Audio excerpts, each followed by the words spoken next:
Thank you. Good evening and welcome to this meeting of the Boston School Committee. I'm School Committee Chair Jerry Robinson. We'll begin with the Pledge of Allegiance. I'll ask my colleagues to unmute and join me. I pledge allegiance to the flag of the United States of America and to the republic for which it stands, one nation, under God, indivisible, with liberty and justice for all. Because this is a remote meeting, I'll ask Ms. Sullivan to please call the roll. Thank you, Chair. Dr. Alkins, Present. Mr. Cardet Hernandez, Ms. Lopera, Present. Ms. Polanco Garcia, Mr. Tran, Present. Mr. O'Neill, Ms. Robinson. Present. Thank you, Chair. We do have a quorum. Thank you, Ms. Sullivan. Tonight's session is being shared live on Zoom. It will be rebroadcast on Boston City TV and posted on the school committee webpage and on YouTube. Tonight's meeting documents are posted on the committee's webpage, bostonpublicschools.org/school-committee, under the August 31st meeting link. The meeting documents have been translated into all of the major BPS languages. Any translations that are not ready prior to the start of the meeting will be posted as soon as they are finalized. The committee is pleased to be offering live simultaneous interpretation in Spanish, Haitian Creole, Cabo Verdeano, Cantonese, Mandarin, Vietnamese, and American Sign Language. We will now turn on the interpretation feature. Click the globe at the bottom of your screen to select your language preference. Please note that everyone needs to join a channel, including English speakers. Thank you to everyone who signed up for public comment. Sign up for public comment closed today at 4:30 p.m. Please make sure that you are signed into Zoom under the same name you used to sign up for public comment. You can use the Zoom tools to rename yourself so that committee staff will be able to recognize you when it comes time to call on you. Thank you for your cooperation. Tonight's meeting will be a little unusual. Due to illness and travel, we will not have a quorum for the entire duration of the meeting. In order to conduct the necessary business of the school committee this evening, I would like, excuse me, I would like to propose that we move the votes to the beginning of the agenda.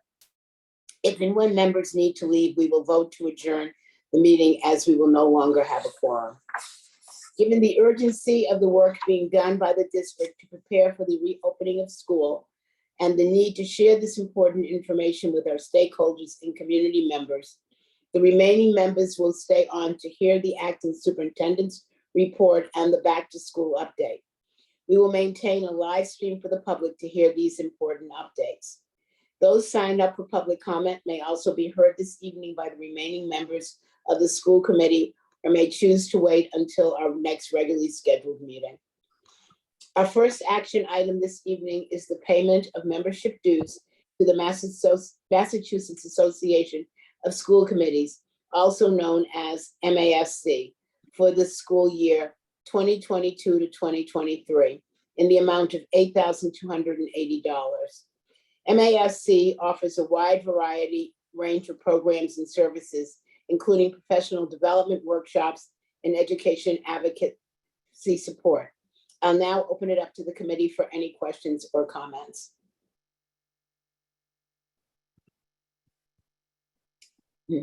I just want to say that, oh, go ahead. Sorry, Dr. Alkins. No, I just wanted to know what the committee's participation in the past has been with some of these activities. Like obviously, I think we've received emails regarding the conference that I believe takes the annual conference that takes place every year. I'd be curious from some of the more senior members if they've had any positive experiences with those events, and if so, what practices have we taken back from that.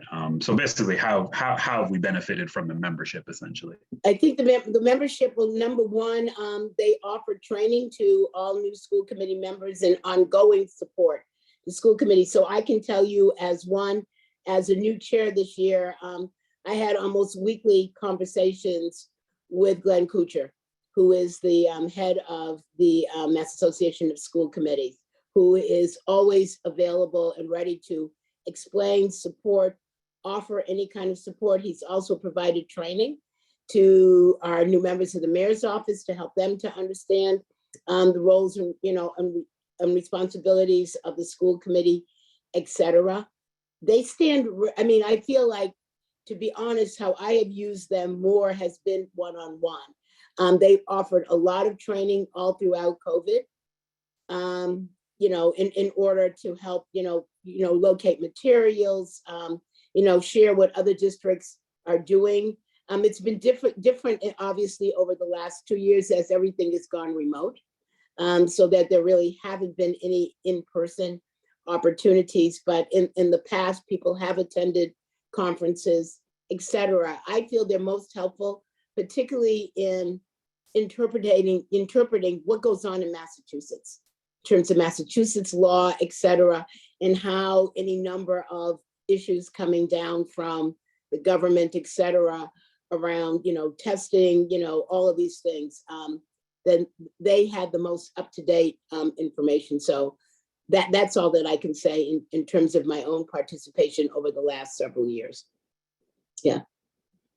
Ms. LaPera. Thank you, Madam Chair, and thank you, Dr. Elkins, for that question. One of the things that I know I've benefited from is participation with MASC is they provide monthly forums that touch on different topics, and just based on any kind of changes in the landscape around policy and education in Massachusetts. I also receive monthly bulletins that really have a good synopsis of different happenings, again, in the education landscape. So for me, it's been beneficial to get a better understanding, especially as a new committee member. So if you aren't already signed up with them, and if you're not already receiving some of these bulletins and information, I encourage you to do so. Mm-hmm. Yes. Are you receiving the bulletins from them at this point, Dr. Elkins? Indeed, I am. I was just wondering, Okay. just from a standpoint of who has attended perhaps some of these things, and just sort of what's been the overall benefit. Yeah, I would say over the years, most members have, number one, taken advantage of the training.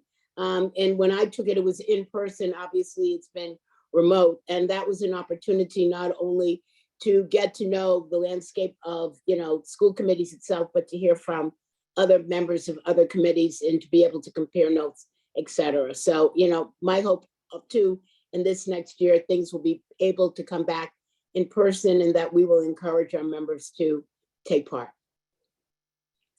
Are there any other questions? Okay, if there are no further questions, I'll entertain a motion to approve payment of annual membership dues to MASC in the amount of $8,280 as presented. Is there a motion? So moved. Thank you. Is there a second? Second. Thank you. Is there any discussion or objection to the motion?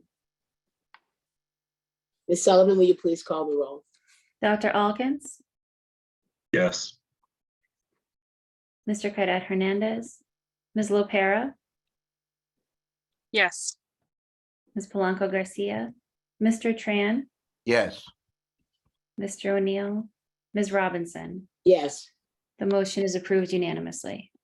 Thank you, Ms. Sullivan. Our next action item is grants for approval totaling $372,042. I will now open it up to the committee for questions and comments.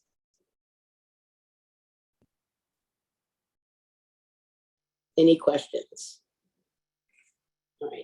If there are no questions, I'll entertain a motion to approve the grants as presented. Is there a motion? So moved. Thank you. Is there a second? Is there a second? Second. Sorry, Thank it's you. hard to figure the I phone know. out. Second. I know, there are not many of us tonight. Any discussion or objection to the motion? Ms. Sullivan, will you please call the roll? Dr. Alkins, Yes. Mr. Cadet Hernandez, Ms. Lopera, Yes. Ms. Polanco Garcia, Mr. Tran, Yes. Mr. O'Neill, Ms. Robinson. Yes, The grants are approved unanimously. thank you, Ms. Sullivan. Now, as I stated earlier, we will adjourn tonight's official meeting since we will no longer have a quorum. Thank you again, Ms. LaPera, for joining us. But we will still remain live for the public to see the important updates from the district on the acting superintendent's report and the school reopening presentation. I'll now entertain a motion to adjourn the meeting. Is there a motion? So moved. Thank you. Is there a second? Second. Thank you. Ms. Sullivan, will you please call the roll? Dr. Alkins, Yes. Mr. Cadet Hernandez, Ms. Lopera, Yes. thank you, Ms. Polanco Garcia, Mr. Tran, Yes. Mr. O'Neill, Ms. Robinson. Yes, It's unanimous. Thank you. thank you. We will now continue with the acting superintendent's report. I present to you our acting superintendent, Dr. Drew Eggleston. Thank you, Chair, and thank you to the school committee for ensuring that we had time both at our previous August meeting and tonight. It was important to me as I transitioned into this acting role to be as transparent and communicative with our public about really important work ahead of us, most notably in our first meeting in August to talk about the systemic improvement plan and our readiness to submit those documents in advance of the DESE deadlines, and for tonight to where the main message is about our readiness for the first day of school. I thought it was really important that as a governance team, we talked about this and we shared this information with the public. So I want to thank you for accommodating us into scheduling these special meetings over August. In terms of my acting superintendent report for this evening, there's a few areas I think I really want to make sure that I update the community on. And so the first is when we last met, we talked about a pending deadline of August 15th for our submission to DESE for the systemic improvement plan documents for our first set of submission. And on August 15th, as expected, we submitted the first set of deliverables as part of the systemic improvement plan. This included the first draft of a strategic plan for multilingual learners and other documents, such as a revised policy and procedure manual for special education, a streamlined quality school template for school improvement planning, a plan for renovating bathroom facilities in 16 schools, and important engagements with the Council of Great City Schools for external reviews in areas such as special education, transportation, and student safety. All deliverables were submitted on time and can be found on the BPS website. The district continues to engage with senior level DESE staff to review their feedback, to discuss the work, and to make adjustments as we continue to collaborate on this critical systems work. I want to thank Chair Robinson, who among others has been attending many of these meetings. And I think we would all agree, DESE, BPS, and members of the mayor's team, as well as Chair Robinson, that these meetings are productive and collaborative, and everyone is rolling up their sleeves in the interests of us doing better for our students and families. The Council of Great City Schools completed their first on-site visit to interview various stakeholders in special education. They will continue to do additional work, such as document review and additional virtual interviews in the next few weeks as they finalize their report and recommendations. I had a chance to meet with the team twice over the course of their visit last week in BPS and appreciated their seriousness with which they approach their work. We look forward to bringing their recommendations forward to the school committee in November. We also have some additional deliverables that are due relative to the SIP on September 8th, including hiring for key positions to oversee the problem resolution system. This is a system in which if a parent or community member might have a complaint about BPS that he, she, or they is not able to resolve, and they need to escalate that to DESE, that complaint then gets reported to the Department of Elementary and Secondary Education and then sent to the BPS for response. We also have some key deliverables around our procedures for revising our protocols for student withdrawals. I'm happy to report that we are on track to deliver on these commitments. We've discussed them on multiple occasions with DESE leaders and received feedback. And we will again post all of our deliverables on the BPS website for public review once we've submitted them to DESE. During last meeting, the team spoke about the investment we have made in athletics. We're glad to report that the season has started. The Mass General Brigham Sports Medicine organization provided Boston Public School students with free preseason physicals on August 13th. Taylor Twellman, a former player from the New England Revolution and color commentator with ESPN Sports, came to meet and to talk with the students. I'm happy to report that I've continued to update incoming Superintendent Skipper daily, multiple times a day, on upcoming projects and plans for the new school year. I operate under an assumption of no surprises and making sure that she's knowing exactly what's going on, and we're collaborating on really important both short and long-term decisions for BPS. And we have been working collaboratively to communicate those decisions in an honest and transparent way, both internally and externally. Incoming Superintendent Skipper has been participating in meetings with key stakeholders, and she's also made some key leadership announcements, members that will be on her leadership team as she transitions in, which you can see on these two slides. So I want to welcome those members to the BPS family and leadership team. We're also proud to announce that earlier this summer, we hosted our August Leadership Institute, which was held at Boston University from August 16th to August 18th. Incoming Superintendent Skipper and I had the honor of greeting attendees from all across our schools, which included teacher leaders and school leaders on day one, along with BTU President Jessica Tang, School Committee Chair Jerry Robinson, and School Committee Vice Chair Michael O'Neill. The 3 days focused on the implementation of equitable literacy, our academic focus, and the development of high-quality school strategic plans for school year 22-23. In addition to the August Leadership Institute, which is deeply focused on work of instructional practice, we also hosted the week after a Managerial and Operations Institute, which was held virtually from August 22nd to August 24th, and engaged school staff, leadership, and central office administrators in the work of management and operations. A wide variety of departments presented on different topics that will help inform our work as a district in the coming year, including key topics related to the Systemic Improvement Plan, such as the Special Education Policy and Procedure Manual, the BPS Helpline, and revised student withdrawal procedures, as well as, of course, our COVID-19 protocols, to name a few.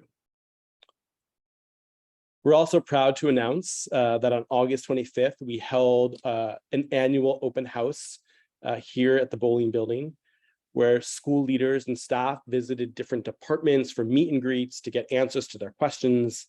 And you can see a number of pictures in this presentation that highlighted both the sort of fun atmosphere, but also an opportunity, particularly for some of our new principals, but for many of our principals, to get important information around our readiness as a district.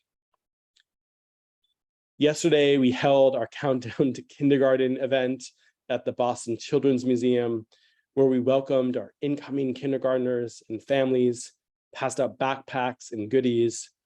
We are so grateful to the Boston Children's Hospital, the Boston Children's Museum, Cradles to Crayons, and the Mayor's Office of Early Childhood. It was an event that brought me great joy, and it has signaled, I think, the strength of our work in early childhood. I also wanted to acknowledge and congratulate 18 schools across BPS, which have recently become accredited for their work in strong academic programming for our youngest learners. School starts next week on Thursday, September 8th for grades 1 to 12, and Monday, September 12th for our youngest learners in K0 to grade 2. We will have a more detailed update to share with you later tonight, but as I mentioned to you at our last meeting, the team has been working tirelessly to address the key areas that will help us be ready to have a smooth transition to the school year. The messages that you will hear tonight, I think, focus on two really important points. One, there will be some hiccups as we address some of the key challenges that are before us, but that we are ready to meet the moment, and we are quite confident that will be a strong start to the year for our 49,000 students across BPS. As many of you know, last week we held a press conference with the mayor about the Orange Line shutdown. I want to thank Director of Transportation Del Stanislaus and her team, who have been working nonstop to address the transportation challenges and creating new ways of thinking about ways to respond to this emergency. We've been working alongside the mayor, her team, and other city and state partners.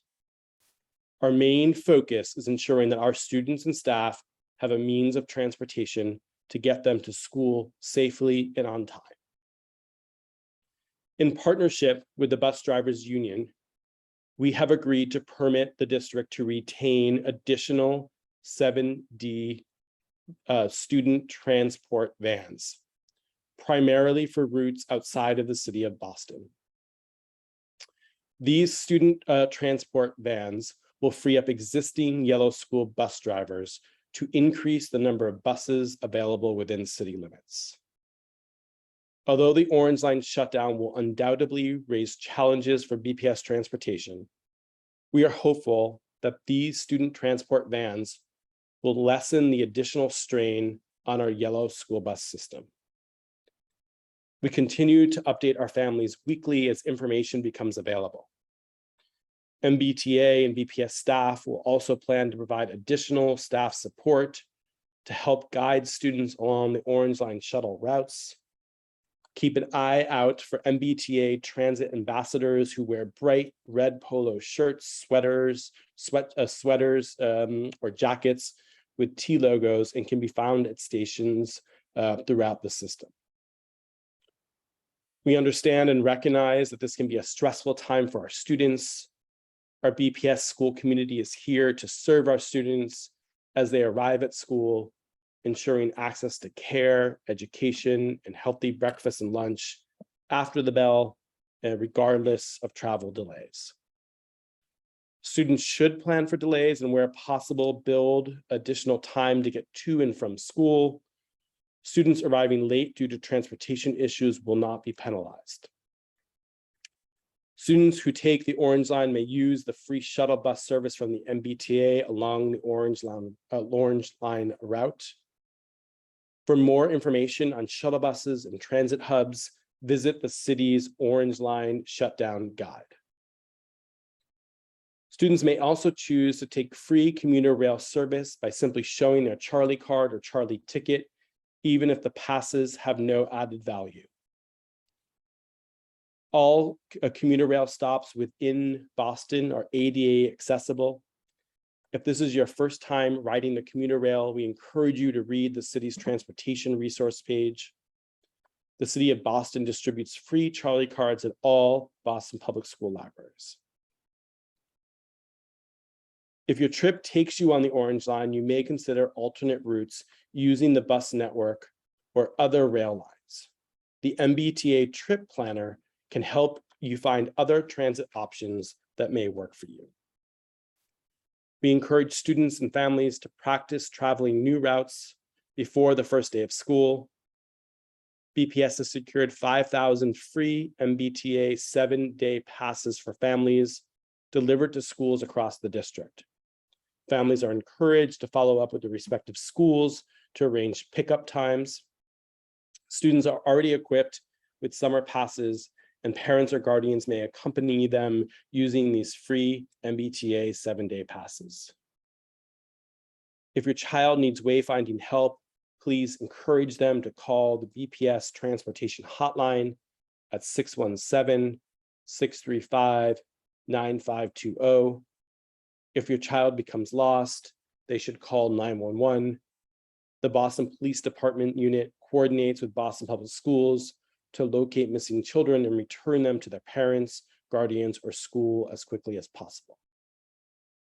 We also shared an announcement to staff to help serve as ambassadors for peak times, and we'll send a message to them in the coming days. Our Office of Community Engagement will facilitate 2 virtual meetings to introduce incoming Superintendent Skipper and share with families how we are prepared to welcome their children back to school. These are promoted via robocalls, text, emails, and the weekly parent newsletter. The first one is tomorrow at 6 p.m. and the second one is Saturday, September 10th at 10 a.m. There will be updates on facilities, upgrades done over the summer, updated COVID-19 protocols, transportation information, and more. The new BPS helpline actively supports families through the back-to-school process. The team has logged nearly 2,200 calls, both inbound and outbound. Over the last week, the team presented to schools about the new helpline and has started sharing promotional swag with families and community members with the phone number and email address.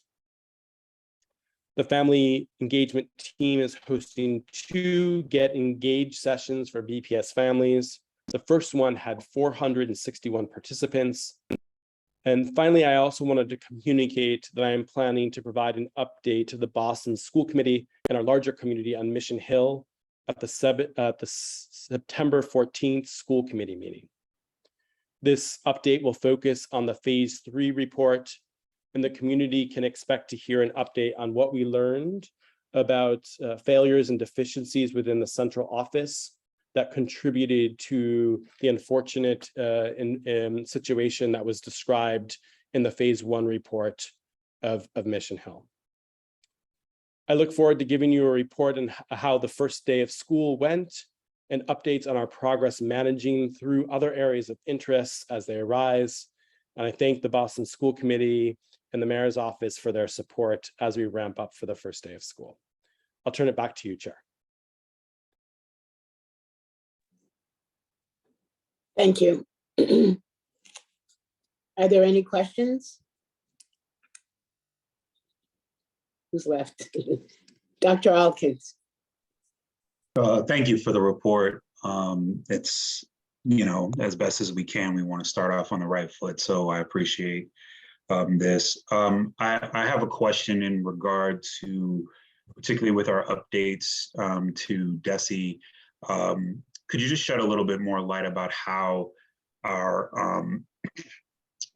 of our special interest groups are also, how their feedback in terms of understanding the policy and the long-term plans are being included in the process? Obviously, I know a little bit about the meetings themselves, how they are being communicated, but just always just being wary of how community concerned parties are, how they're being included in that process. That's my first question.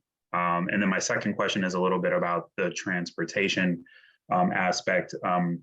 Obviously the first week and second week will be very, well, fingers crossed, like that there are as minimal complications as possible, but sometimes things happen. So just if you all are sort of gearing up for things on the back end, extra support at schools maybe, or within the call center, the help center, have you all been thinking about that in any capacity? That's my second question. And then my third question is for the family engagement. You had noted that there were, I think it was like 461 like participants. Could you say a little bit more about where those were held, and just sort of did you get a sense of what different school communities that they represented? Yeah, great. I'll take the first two questions and I'll turn to my colleague Denise Snyder or her designee to take the third.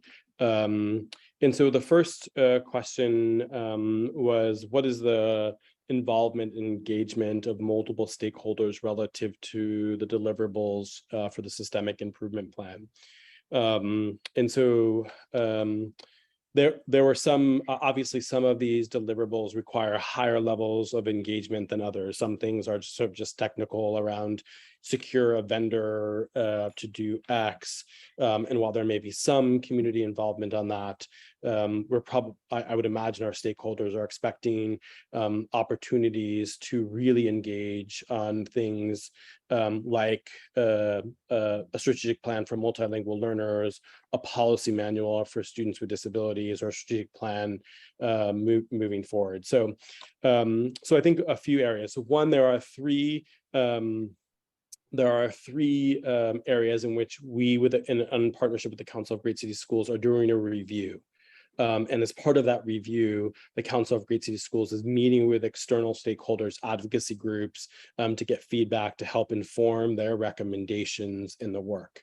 The first review was on site last week in special education, and the council met with a number of different advocacy groups, parent groups, to get feedback, and we'll continue to do that virtually over the weeks to come in collaboration with our Office of Special Education.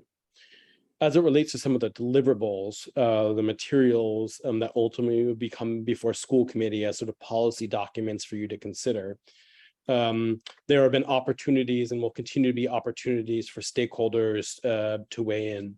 So if you take a look, for example, at the opening pages of the draft strategic plan for multilingual learners, you will see sort of a layout between now and October 15th of the community engagement plans that have already in fact been scheduled and will continue to be scheduled before these materials come to the school committee for consideration. I think it's, I think everyone would agree that the heart of what we see in these drafts are things that are not new to any members of our community who have been advocating for specific things. It's things that we've been listening to the feedback, we've been engaged on these topics. For example, as it relates to the strategic plan for multilingual learners, we've heard very clearly from our community advocates, transition your work that focuses your work more on native language instruction for our students. Prioritize the needs of multilingual learners with disabilities. And I think any honest look at those documents will see that those things are front and center. And obviously those are things that we passionately agree on as well, but they are informed by the feedback from our community groups and advocacy groups. And so as they sort of, the things get drafted, right, I think DESE was looking for us to put pressure on us appropriately so, to demonstrate that these things are very serious and we have to make progress on them. And we have a significant amount of time to collect feedback from those organizations. So when they come before you, these are documents that should be fully vetted by our community partners. And it is my hope we'll have their complete support as they come before you. It is my expectation that as the first one comes before you, which will be the strategic plan for multilingual learners, that we will present this to you and present it as a policy document for your governance team to vote and to support as we move forward. And I hope that we will do that, and I expect that we will do that with the support of our community stakeholders. On the second question, which was related to buses and some of the contingency planning that we are going to engage in to anticipate some real challenges that will likely pop up in the days and weeks to come. I don't want to spoil the main event tonight, which is a sort of presentation on our school readiness, but there are a number of different things that we're ensuring. For example, having transportation directors from TransDev out at sites to make sure that students have the support that they need, both at MBTA sites and where our students are getting picked up, at bus stops, and also out at schools to make sure that our students are where they need to be. We have, through the strategy we'll hear about this evening, we have a significant number of more drivers than we've ever had in BPS's history, to ensure that we have backup drivers to pick up routes that might be running late because of traffic or other things. And I cannot say enough about the leadership of Dell and her team and the Office of Transportation. I feel 100% confident that we are ready. Doesn't mean there won't be some challenges on day one, and I want to manage expectations, but I also am so confident in the sort of some of the innovative strategies that she and her team have put together that you'll hear about this evening, and that both in the presentation and also in the Q&A that will sort of pop up later. On the third question, I'll turn it over to Denise, who I'm sure is on, who can answer the more detail around the summer engagement opportunities. And yeah, thank you, Drew. I think the question was around the family engagement session that was held last week, the 491 who attended. That was a virtual meeting, so it really wasn't place-based, and the focus was so much about welcoming new families to the district. There was not a registration component, so therefore there was not data collected on who those families were, outside of the fact that this was about, hey, new families, BPS welcomes you and welcomes your partnership, and then outlines the ways that we support families, the way we build capacity for parents to partner, the ways that families can participate in shared decision-making, whether that's school parent council, school site council, or the school-based equity roundtables. So it was really an introduction to a pitch to get engaged in all the ways that we can support that along the way. So that was really the emphasis of that meeting. Thank you for sharing that. And actually, now that you bring it up, I would say probably at some point this year, since we have about a year of experience with it, it'd be beneficial to sort of see the progress or the efficiency of the school equity roundtable discussions. So at some point this year, I'd look forward to an update on those. Fantastic. Mr. Tran, do you have any questions? No, thank you, Madam Chair. Thank you. The only question, I know you said that we are going to have additional BPS staff out at sites, et cetera, helping with traffic. Are we making sure that we have good multilingual staffing? Because I was concerned about whether the T staff would be multilingual or not, but if we're supplementing that, we will have a good representation of multilingual staff. Yeah, all parties are really concerned with this. So it's been something that's been a priority for the mayor and her team in our discussions with the MBTA and with BPS and with city employees. And so city employees will be deployed. We're being very strategic based on folks' language proficiencies to place them in neighborhoods that make sense across the city of Boston. Same thing on the internal deployment we're going to do at central office. Not only we normally on any normal first day of school, we'd be deploying central office to schools. We're certainly doing some of that. We're also deploying central office to specific MBTA stops and really making sure that in really strategic ways, we're deploying the language proficiency in focused ways to best support our students and families, as is Transdev and the MBTA ambassadors. I know that we'll be talking a lot more about this transportation issue this evening, and Dell is here and ready and eager to talk about some of the creative solutions that I think have prepared us quite well for this moment. Yeah.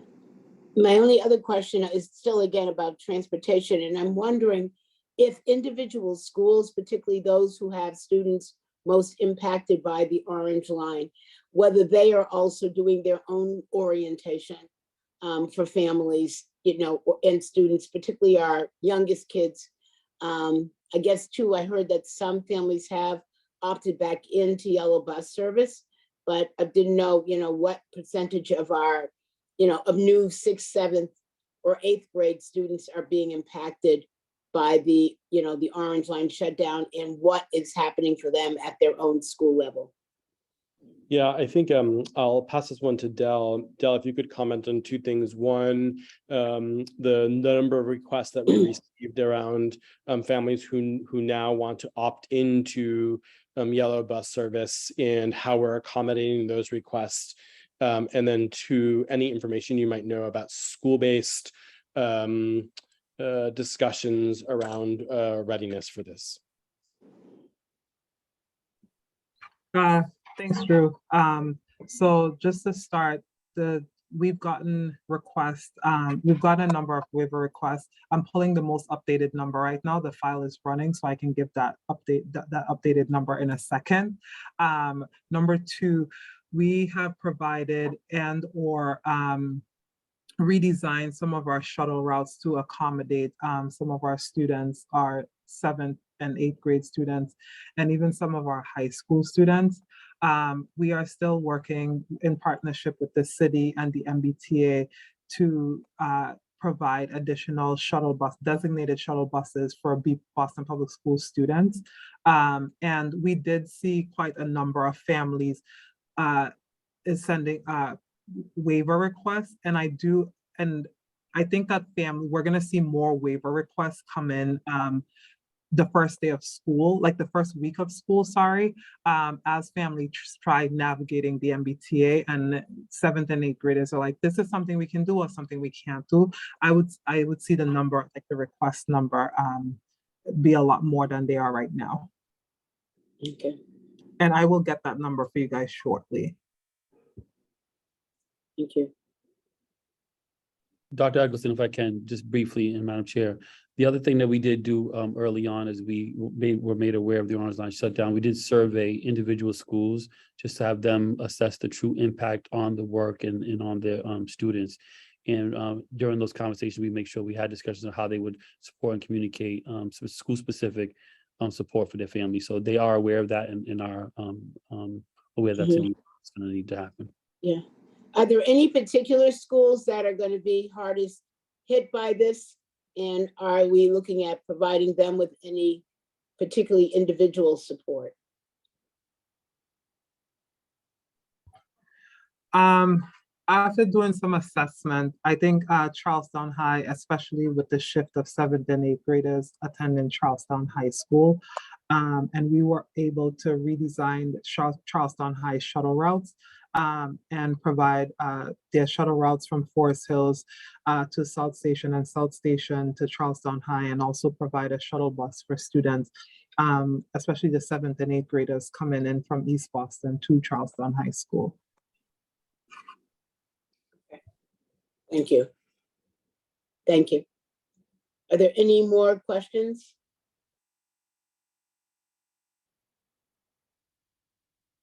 If not, thank you, Dr. Eggleston, for that report. Thank you, Chair. And we look forward to hearing more later on tonight. Thank you. We'll now move on to general public comment. Ms. Sullivan? Thank you, Chair. The public comment period is an opportunity for parents, students, and other concerned parties to make brief presentations to the school committee on pertinent school issues. Questions on specific school matters are not answered at this time, but are referred to the superintendent for later response. Questions on specific policy matters are not answered at this time, but may be the subject of later discussion by the committee. We have 16 speakers this evening. Each person will have 3 minutes to speak, and I'll remind you when you have 30 seconds remaining. Those who require interpretation services will receive an additional 2 minutes. Speakers may not reassign their time to others. Large groups addressing the same topic are encouraged to consolidate their remarks or choose a spokesperson to provide testimony. Please state your name, affiliation, and what neighborhood you are from before you begin. Please direct your comments to the chair and refrain from addressing individual school committee members or district staff. When I call your name, please raise your hand virtually in Zoom. Also, please make sure you're signed into Zoom with the same name you used to sign up for public comment. That will allow us to identify you when it's your turn to testify. We'll begin this evening with Vernee Wilkinson, followed by Nancy Lesson, Robert Jenkins, Julia Rafeman, and Sarah Horsley. If you could please raise your hands virtually.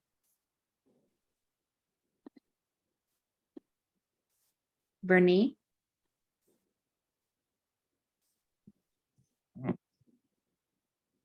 Hello, Hi, good evening. good evening. It's good to see you all that are here and able to join us. My name is Vernee Wilkinson. I'm with SchoolFax Boston. And this is a SchoolFax Boston proclamation of urgency.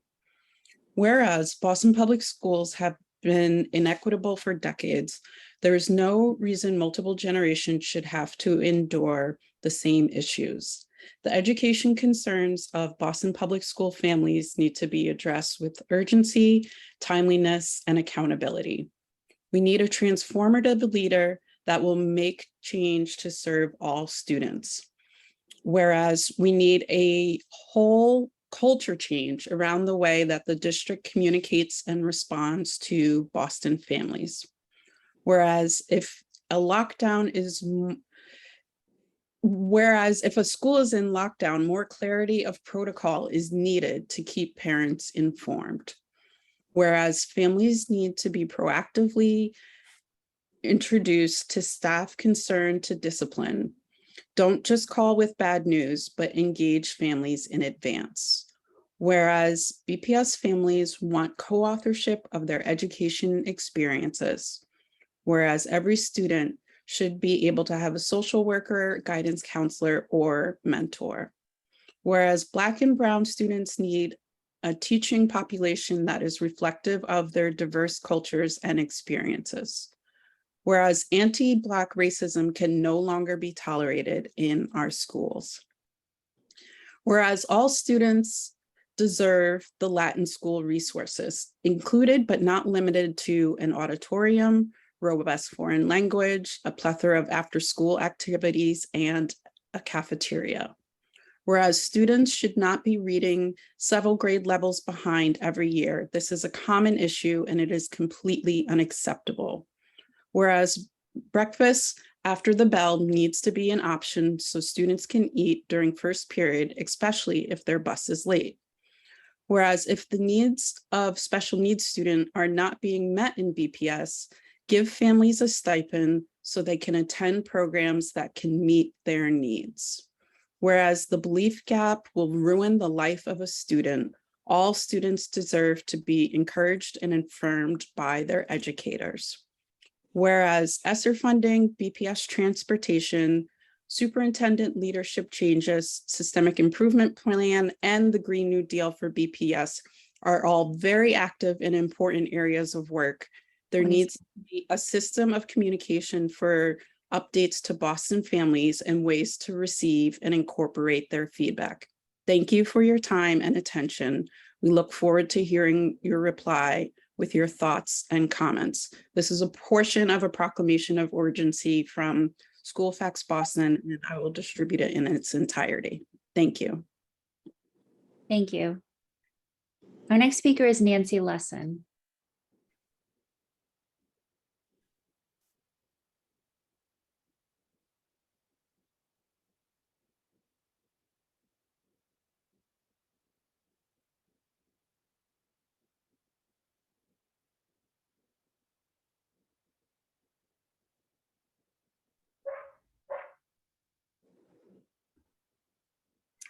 I'm Nancy Lesson from Jamaica Plain, grandmother of 4 BPS elementary school students, mother of a BPS high school teacher, member of BPS Families for COVID Safety and Mascosh Health Technical Committee. Our schools are crowded indoor spaces where COVID-19 is easily transmitted. COVID protections demand the centering of equity to address decades of disinvestment and structural racism. Our student population is primarily Black and Brown from communities disproportionately ravaged by COVID-19. Many BPS families live in multi-generational households, including elderly and vulnerable relatives. The average school building is 80 years old and lacks proper ventilation. The vaccination rate among children in Boston is low. BPS needs a comprehensive plan rather than the few inadequate COVID policies that were just emailed to BPS families about an hour ago. Next week, students and staff return from different states, countries, and gatherings.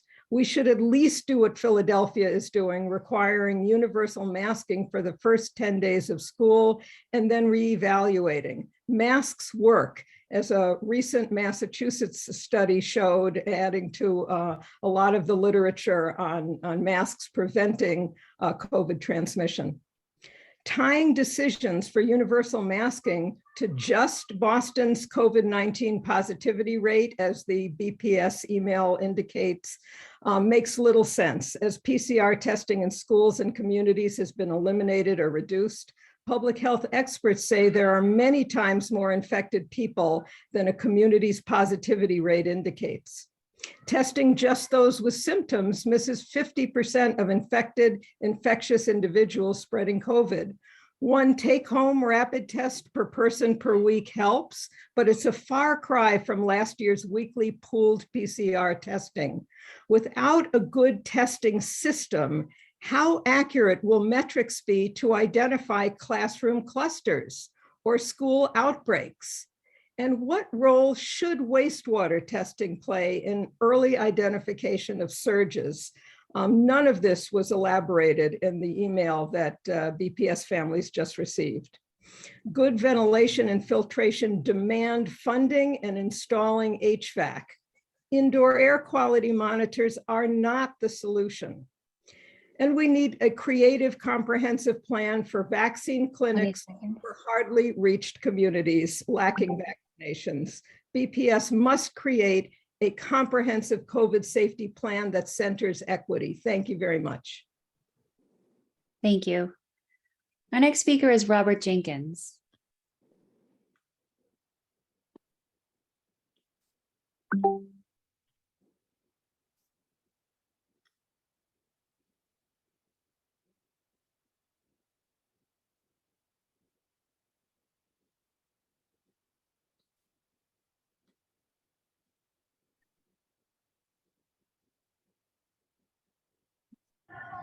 Good evening.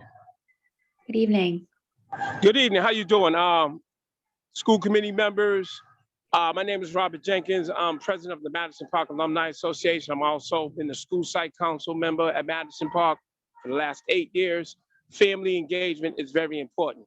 And I'm looking to work with the new superintendent and her staff on achieving this goal. It's very important to get as many parents involved in their child's education.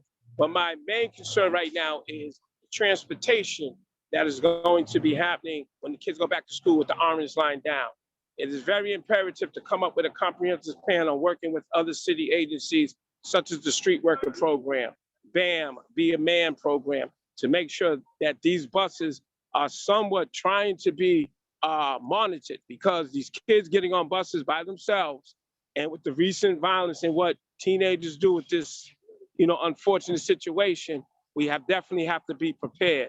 The police are already out there, manning each bus stop, but we have to do a better way of keeping just not only our students, but passengers safe during this very trying time with the MBTA. And that's all I'm going to say at this time. Thank you very much. Thank you, Mr. Jenkins. Our next speaker is Julia Raifman.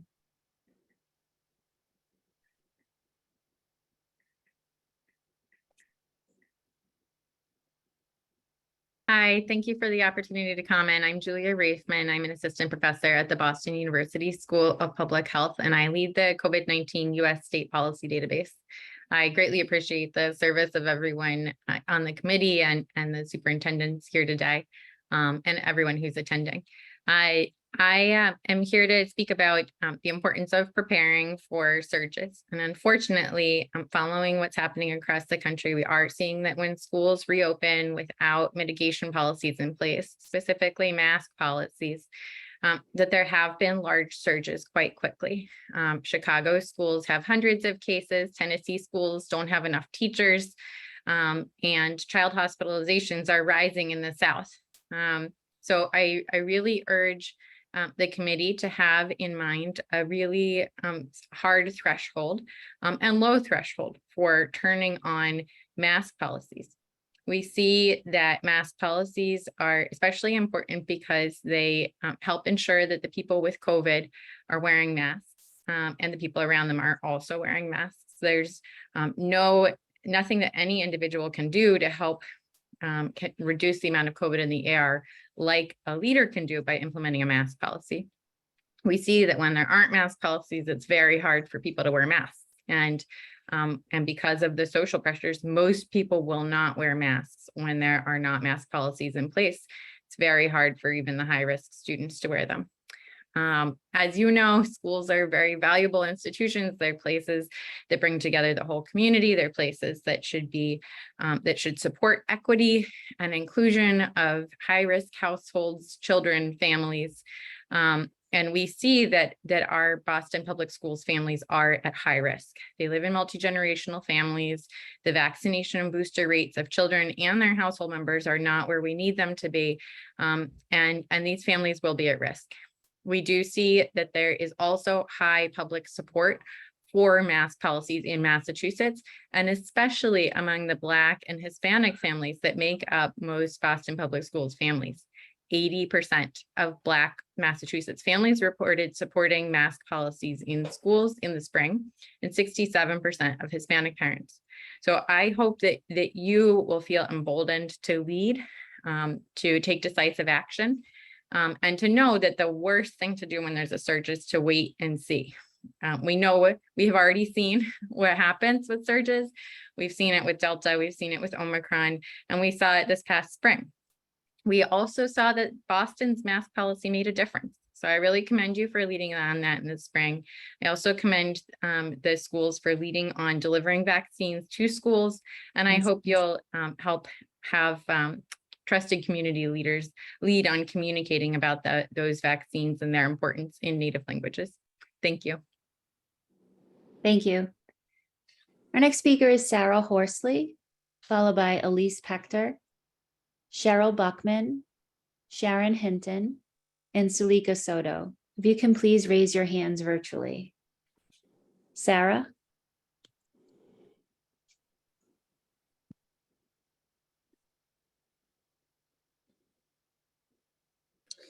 Hello, everyone. Good evening. My name is Sarah Horsley. I am a BPS parent. I live in Jamaica Plain and have a rising fourth grader. And I also am the co-founder of BPS Families for COVID Safety, or FAMCOSA. And I wanted to share with you my concerns and our group's concerns about the COVID safety policy for this next school year. We represent families, parents, grandparents, guardians at about 50 schools. We also ally with BPS nurses and others. And our group shared with BPS, the Health Commission, and Mayor Wu's administration officials a set of recommendations for COVID safety for the school year. And I would say more than probably 50 to 75 people have sent emails, indicating that they are heartily recommending these recommendations. So Nancy and Julia talked a bit about some of our concerns and ways that we think that the plan for the school year can be improved. I'll try not to repeat too much, but of course there's 4 key layers of protection that we're really concerned about. One is testing, and while we're of course glad that there'll be symptomatic testing and some rapid at home tests, we're quite concerned that the rapid at home tests are not always reliable, and certainly once a week is going to miss a lot of cases. And so we're wondering, there hasn't been, at least that's come to us, a lot of transparency about how ARPA and other funds have been spent. And we're wondering, is there other funding that could be put into place, especially during surges and other key times, to bring back some of that pool PCR testing? In terms of ventilation and filtration, underscore again that 3/4 of BPS schools have no HVAC. And we're glad that, of course, I'm concerned about the climate as well. I'm glad that Mayor Wu is doing a Green New Deal for BPS, but there's no information about ventilation. And we really want to hear about what investments the city is going to make in BPS schools around ventilation for the long term. And we're especially also concerned about cafeterias.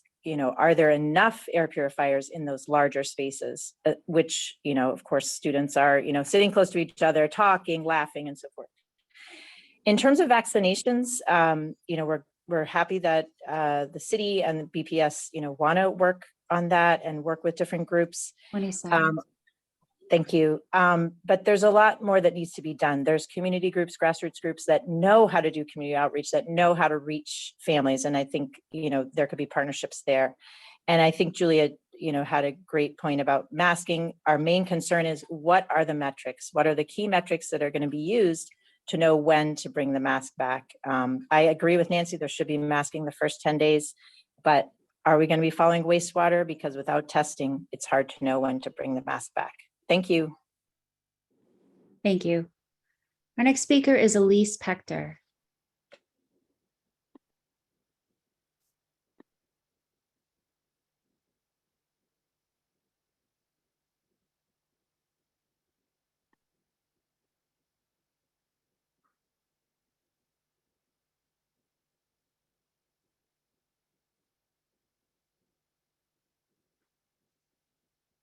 Hi, my name is Elise Pector. I live in Jamaica Plain. I'm a grandmother of a BPS student and a member of MASCOSH and BPS Families for COVID Safety. And I'm a certified industrial hygienist with 35 years of experience in promoting health and safety. I want to agree with much of what's been said by Nancy and Julia and Sarah about the need for improvements in the COVID plans that were just released. Boston Public Schools are not ready for COVID. The 3/4 of schools that do not have ventilation are a problem.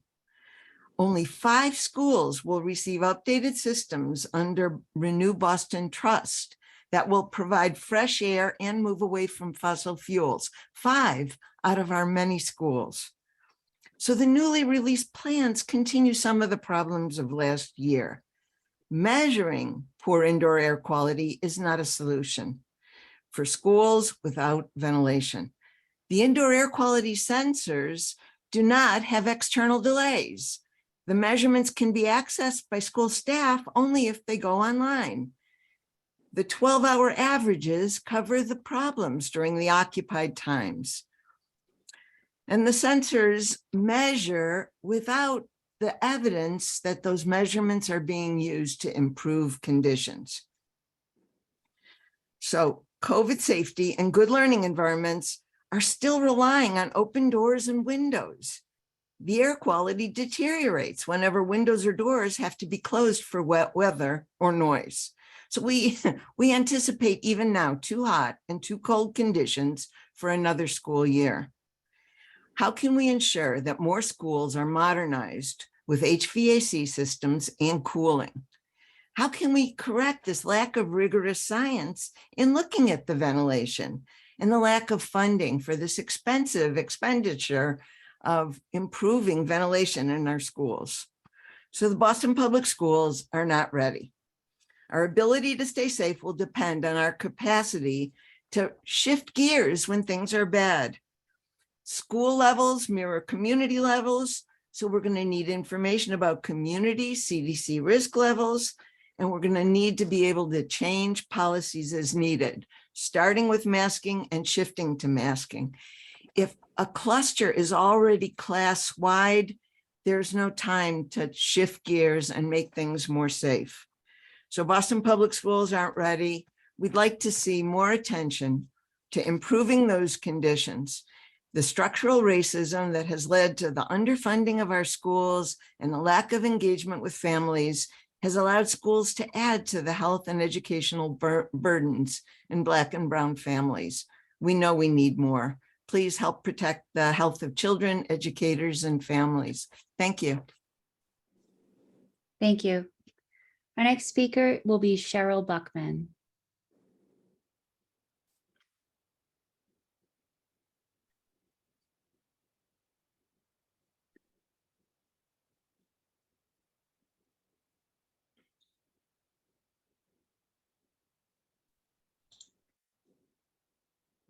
Good evening. My name is Cheryl Buckman. I'm a parent to an incoming fourth grade student at the Dever. I'm a member of FAMCOSA and SPEDPAC. My son suffers from physical and emotional impairments. Since we have been in this COVID surge for almost close to 3 years, my son has missed in the beginning 10 days at the start of the last school year due to being a close contact and later developing symptoms. As a responsible parent, I kept him home. He got the work that he had missed from his teacher, but most of it he didn't understand with little or no instruction on how to work and how it should be completed. I could, as a responsible parent, could only help him so much. When he returned to school, he was very scared of bringing home the virus to his family, and especially to that of his grandmother, whom visits on a regular basis. It's not fair that at this time in this pandemic that children should be having to choose between their health or their education. This should never have been a thought that crosses my child or any child's mind. Choosing between my child's education or health should not be a choice that as a parent I should have to make. This pandemic is far from over and the school year is upon us.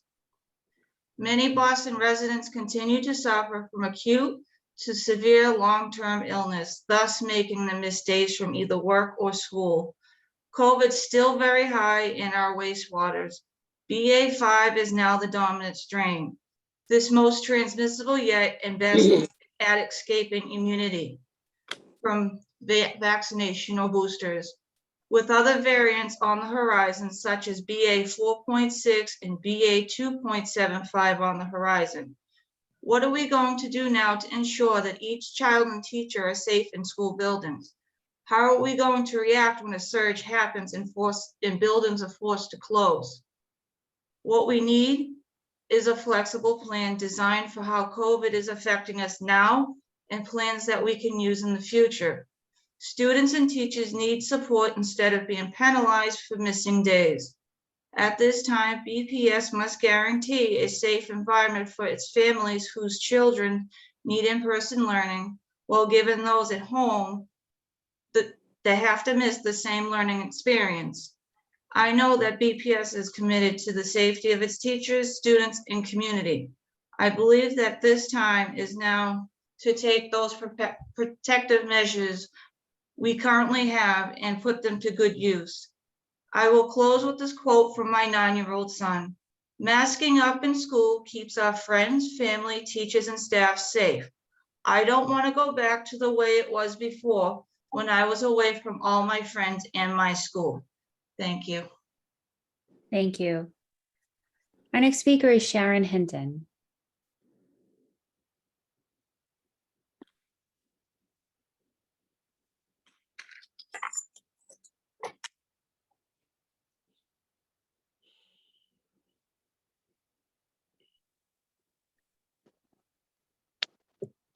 Good evening. I'm Sharon Hinton, mother of a BPS graduate, BPS former student, an educator, community advocate, and founder and executive director of Black Teachers Matter Incorporated.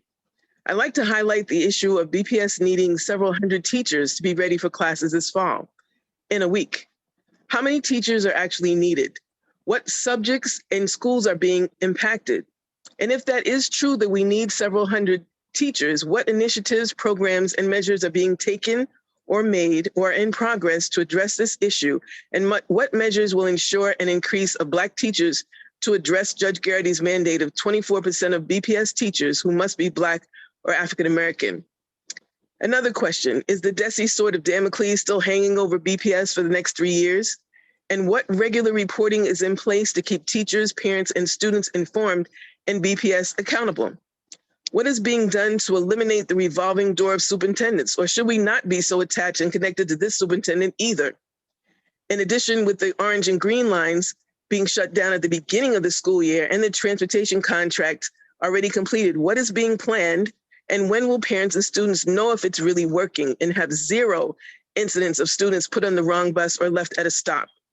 Is there an efficient and transparent and accountable system in place between the MBTA and BPS and TransDev that will guarantee the safe transportation of our children and students and provide real-time tracking for our students, just like Uber or Lyft?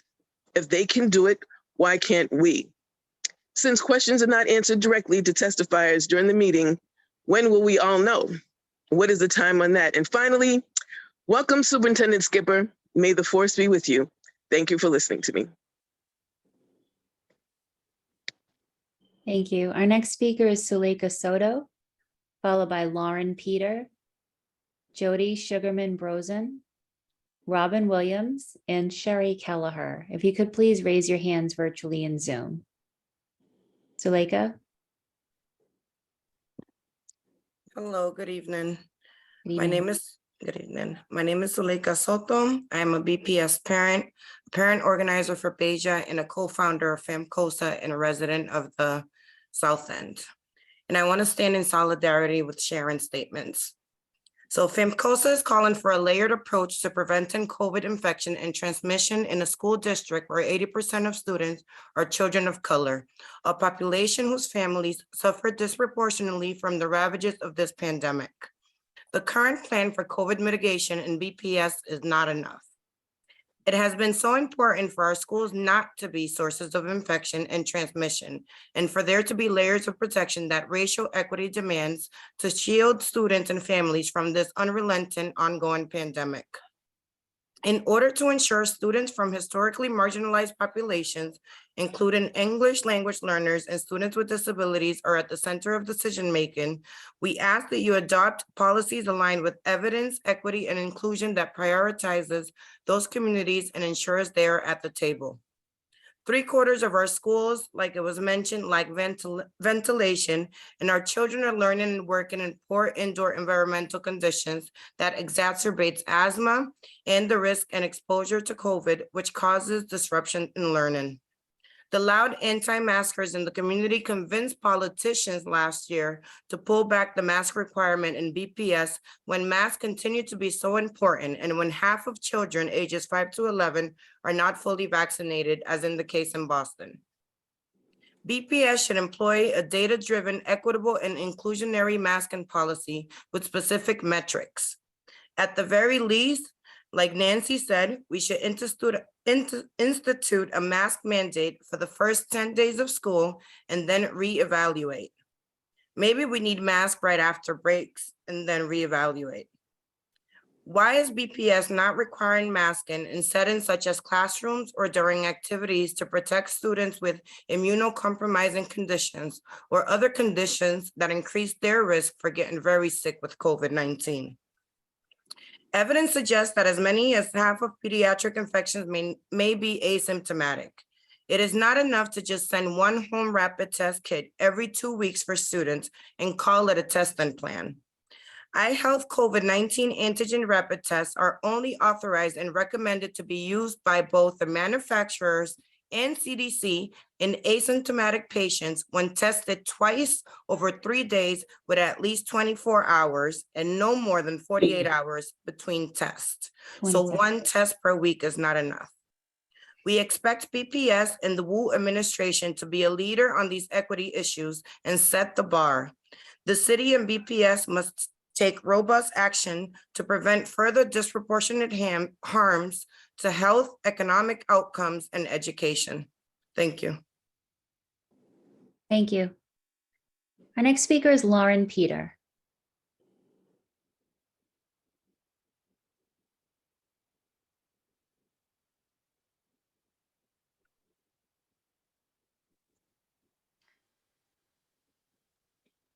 Hi, thank you for the opportunity to speak tonight. I'm actually speaking on behalf of several parents who were unable to join us.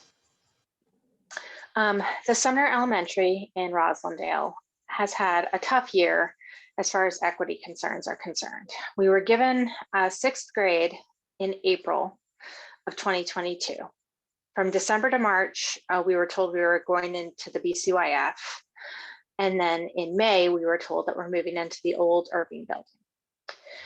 This is a plan only for 22-23. We do not have a stated plan for 23-24 and the following years for our sixth grade students, beyond a proposed merger with the Philbrick and a 2-building solution. As a reminder, no equity analysis was done before the merger was proposed. This is in violation of the REPT, which is an equity analysis and an inclusion of community stakeholders in the process of crafting proposals.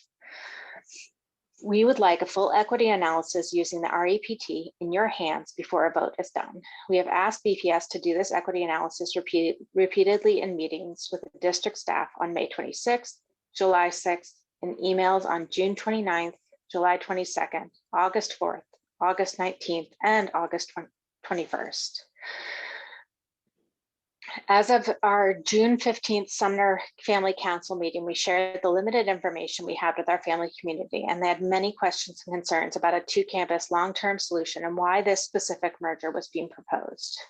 We have a September 9th event planned with our full school community, staff, and parents where people will get caught up on what we know about this proposed merger and can voice their questions and opinions. We have done a lot of work to advertise this event. We are talking with families individually, many in Spanish, to make sure that everyone knows what this meeting is about and encourage them to attend. We will have this meeting with Haitian interpreters, and we are going to have a meeting completely in Spanish. We are doing the equity work within our community, but we don't know when BPS will meet us there. We don't know how BPS will help us show how this merger will benefit our children and the children of the Philbrick community, because we haven't seen that data. We ask you to review our notes that we are going to submit in full and to give us some answers as we have asked for repeatedly. Thank you.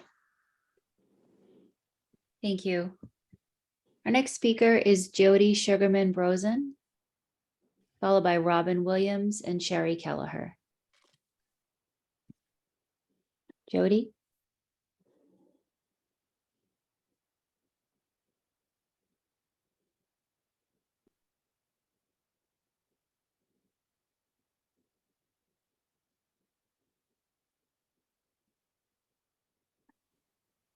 Jody, if you still wish to speak, will you please accept the prompt?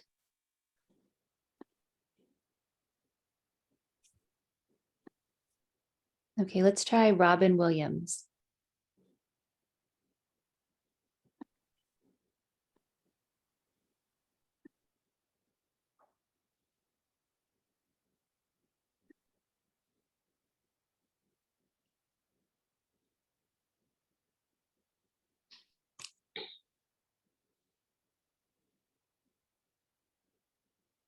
Robin, are you with us? Can you please accept the prompt?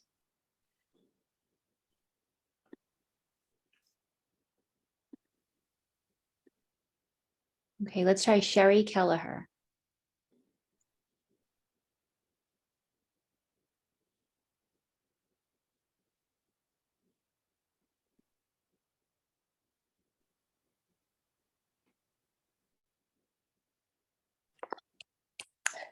Can you all hear me? Can you all see me?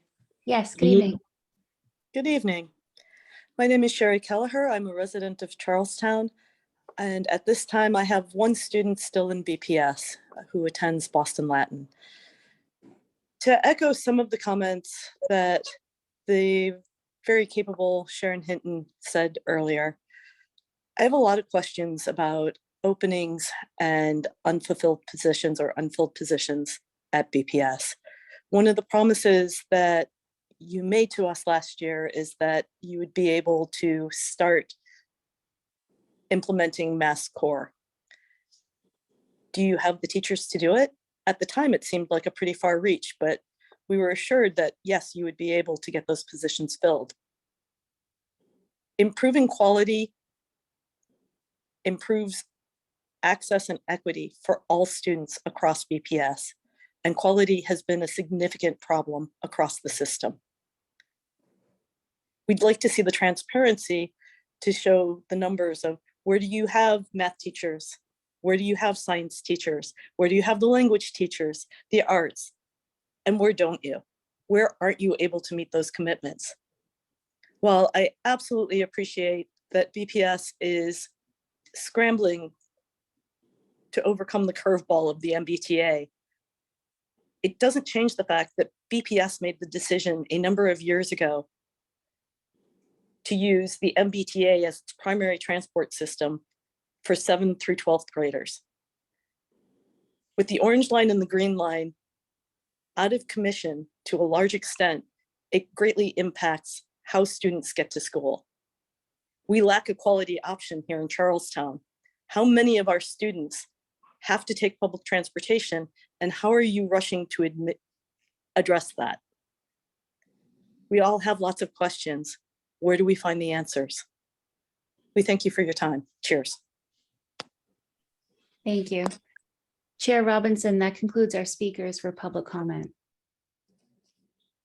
Thank you, Ms. Sullivan, and thank you to those of you who spoke this evening and shared your perspective. Your testimony is very important to us.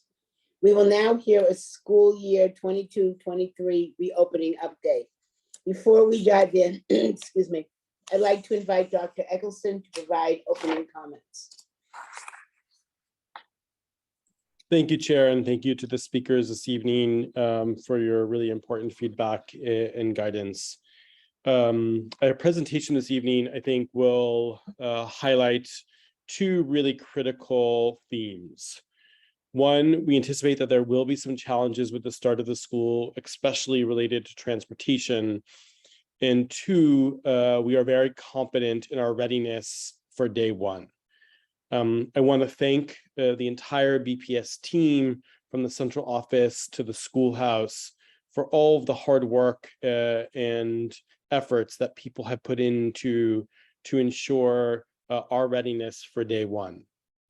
I think you will hear this evening clarity around some focused strategic priorities, some clear metrics, and some clear frameworks that have guided our work in preparation for the school year.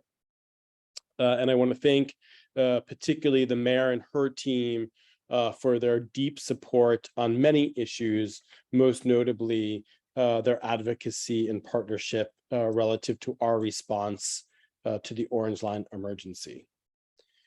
I want to acknowledge three presenters this evening that will be leading us through this presentation: Dr. Linda Chen, Dr. Sam DePina, and Megan Costello, who will all be leading various elements of this back to school update, and an entire central office team stands ready to answer any questions from school committee members. Before I turn it over to Dr. Chen, who will begin the presentation, I want to acknowledge the new Senior Deputy Superintendent of Academics, who comes to us most recently having served as the Chief Academic Officer of the New York City Department of Education. Please welcome Dr. Chen, Dr. DePina, and Megan Costello, who will lead us in this discussion. Thank you, Superintendent Eccleston, and greetings to Madam Chair, our school committee members, BPS families, community members, and partners. We are thrilled to welcome our students back for the 2022-23 school year. As the superintendent mentioned earlier, grades 1 through 12 will return on Thursday, September 8th. Pre-K and kindergarten will start on Monday, September 12th. The entire district has been hard at work getting ready for the first day, and we are on track for a successful start. We are excited to share some updates across these areas that you see on the slide. By the first day of school, we will be ready with complete staff hires to ensure every student has a qualified educator in their classroom. Transportation systems ready to get our students to school in a safe and timely manner. We will have healthy, nutritious meals available to all students. We'll have school facilities that are safe, clean, and prepared, including our COVID-19 protocols. Authentic engagement with our families to ensure students are registered for class, and curriculum and instructional plans ready to help our students learn and grow at every school. As the superintendent said, while we believe we are on track for a solid first day, we want to share that our largest concerns remain around staffing, transportation, and food services. But our departments are continuing to work hard to mitigate these barriers and ensure that we remain on track for the first day. With that, we will begin with staffing. So on the next slide, you'll see that this table illustrates the progress that we've made hiring for key positions, including teachers, food service workers, and paraprofessionals. As of today, we have 211 vacancies for teacher positions, which is about on average 1.5 vacant teachers at each school. 101 vacancies for paraprofessionals, 58 for food service workers, 0 for school leaders, 2 for nurses, and 28 vacancies for safety specialists. Within the teacher category, hiring secondary science teachers and ESL teachers has been challenging. We want to note that of these numbers of vacancies that you see, 4 or 5 schools are currently carrying the vast majority of the teacher vacancies, and we're of course continuing to work closely with them. We're also continuing to recruit and hire, but we do want you to know that we do have 783 substitute teachers on deck.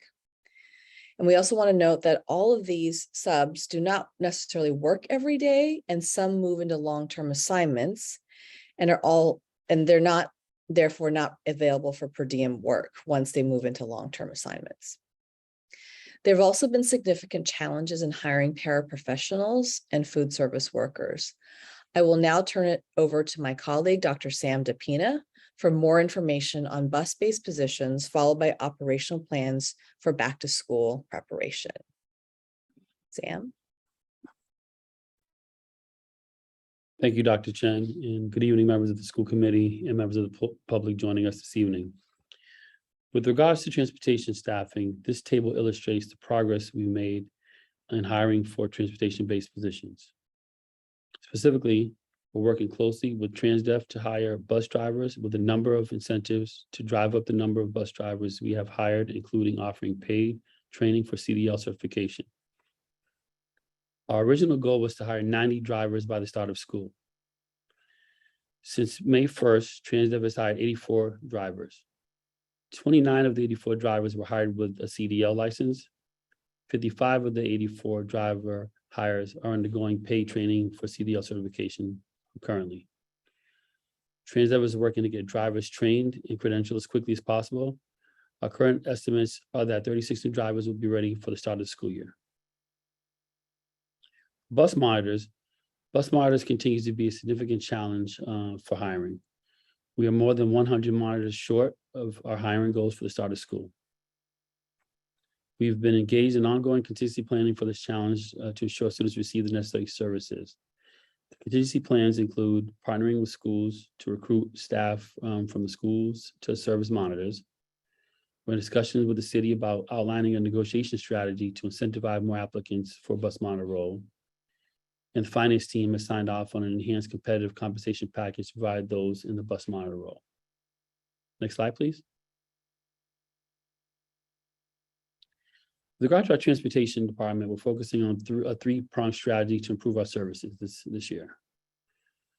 The first is to leverage our updated collective bargaining agreement with the School Bus Drivers Union. In collaboration with our city colleagues, we will continue to advocate to the MBTA the needs of our students and families of each of our school communities. And 3, operational improvements and efficiencies with TransDev within the BPS Transportation Department to better serve the Transportation Department needs of our students and families. Next slide.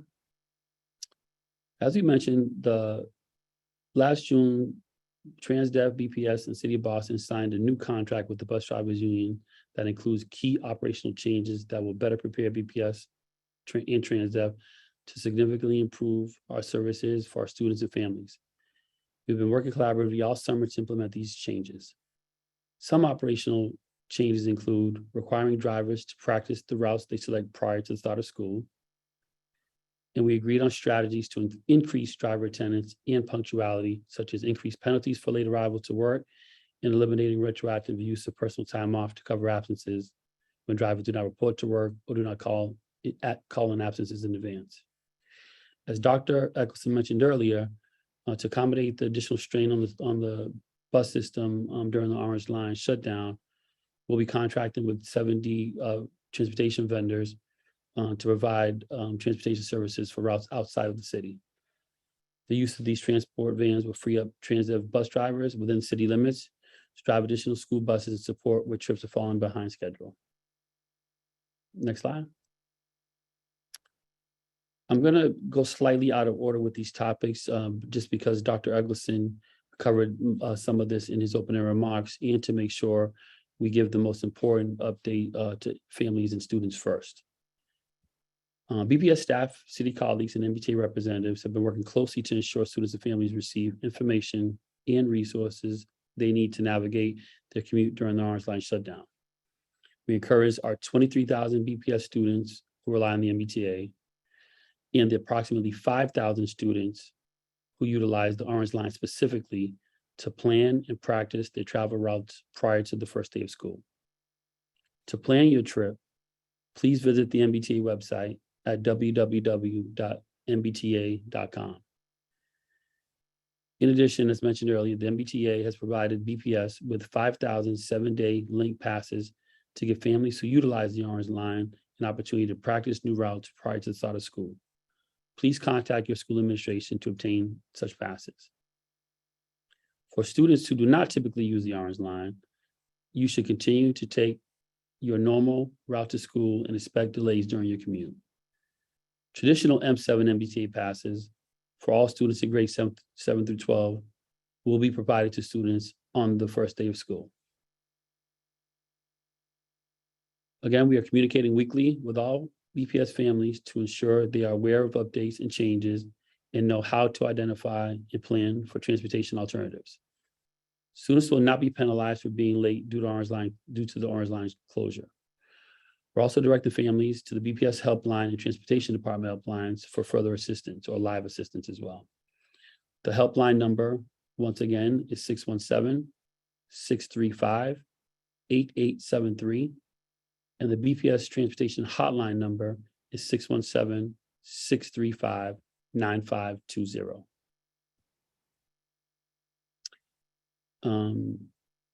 As mentioned earlier, we will have BPS volunteers and staff and city staff who have volunteered to be assigned and dedicated to MBTA stations to work in collaboration with the MBTA registered ambassadors. Our staff will be available to help direct students and families on the first day of school through the shutdown and connect with the appropriate MBTA staff for more information.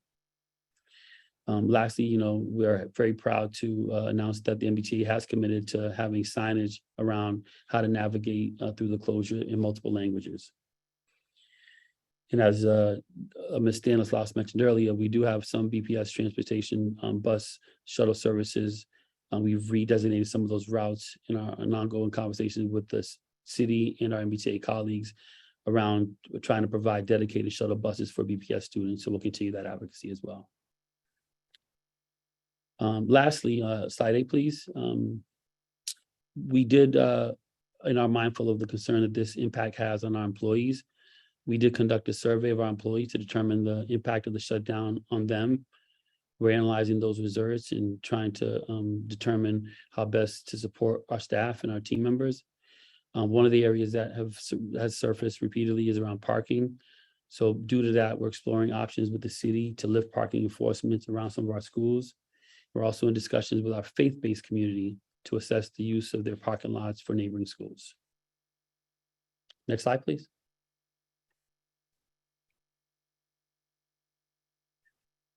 Regarding operational efficiencies, routing and bus assignments was an area last year that needed some attention. To address this breakdown in this area, we created a full-time position responsible for regular communication and coordination between the transportation department, our special education department, and our enrollment department to ensure that transportation department received timely and accurate information needed for bus routing and bus assignments. This strategy proved effective as bus routes were sent to Transdev for the fall drivers bid on Friday, August 12th, including assignments for more than 20,500 students routed on 590 yellow buses. All students assigned, all student assignments completed by August 12th are guaranteed a bus assignments. The routing team will continue to route students as student assignment data changes as new families enroll in Boston Public Schools. Fall bus assignments are being sent to families in their native language by email and regular mail. Emails were sent on Monday, August 22nd, and assignments to regular mails were sent on August 24th. So again, communication has been happening and it's ahead of schedule, and we're really proud of that accomplishment. As mentioned earlier, we reached an agreement with the drivers union that will permit the district to retain 45 additional student support vans, student transport vans to use to drive routes outside of Boston. These vans will free up existing Transdev drivers and yellow buses. This change increased our available fleet of drivers from 579 to 670. This added capacity will allow us greater flexibility to providing support during any service delays or disruption in both the morning commute and the afternoon commute. With regard to customer service and staffing, the transportation department, the BPS transportation department customer service team is on track to be fully staffed with more than 25 multilingual customer service staff members for the start of school. Families can contact the customer service team again at 617-635-9520 or through our support portal, which serves as a full service ticketing system with information on our policies, frequently asked questions, as well as the ability for schools and families to enter and check on support tickets. Schools and families can access this portal at Boston Public Schools help.freshdesk.com. Lastly, with regards to transportation, I want to note that we want to highlight that we're working closely with Transdev on our yard preparations. Before the start of school, Transdev and BPS teams will be completing yard operational walkthroughs. These walkthroughs will review and assess our bus preparations with the work of our mechanics and getting our buses to be operating functionally and passing all inspections, ensuring that our drivers complete their dry runs, training operation staff, reviewing and updating operational procedures. And for the start of school, Transdev will be assigning staff from other locations outside of Boston to temporarily come support us with school opening. Next slide, please. With our food services department, we've also been undergoing some transition. As of July 1, we entered into a new $17 million contract with City Fresh Foods. City Fresh is a Roxbury-based employee and Black-owned business providing BPS students with freshly made, nutritious meals with locally sourced ingredients made in its Roxbury production facility. City Fresh provides freshly packaged breakfast and lunch meals daily that are nutritious and culturally relevant.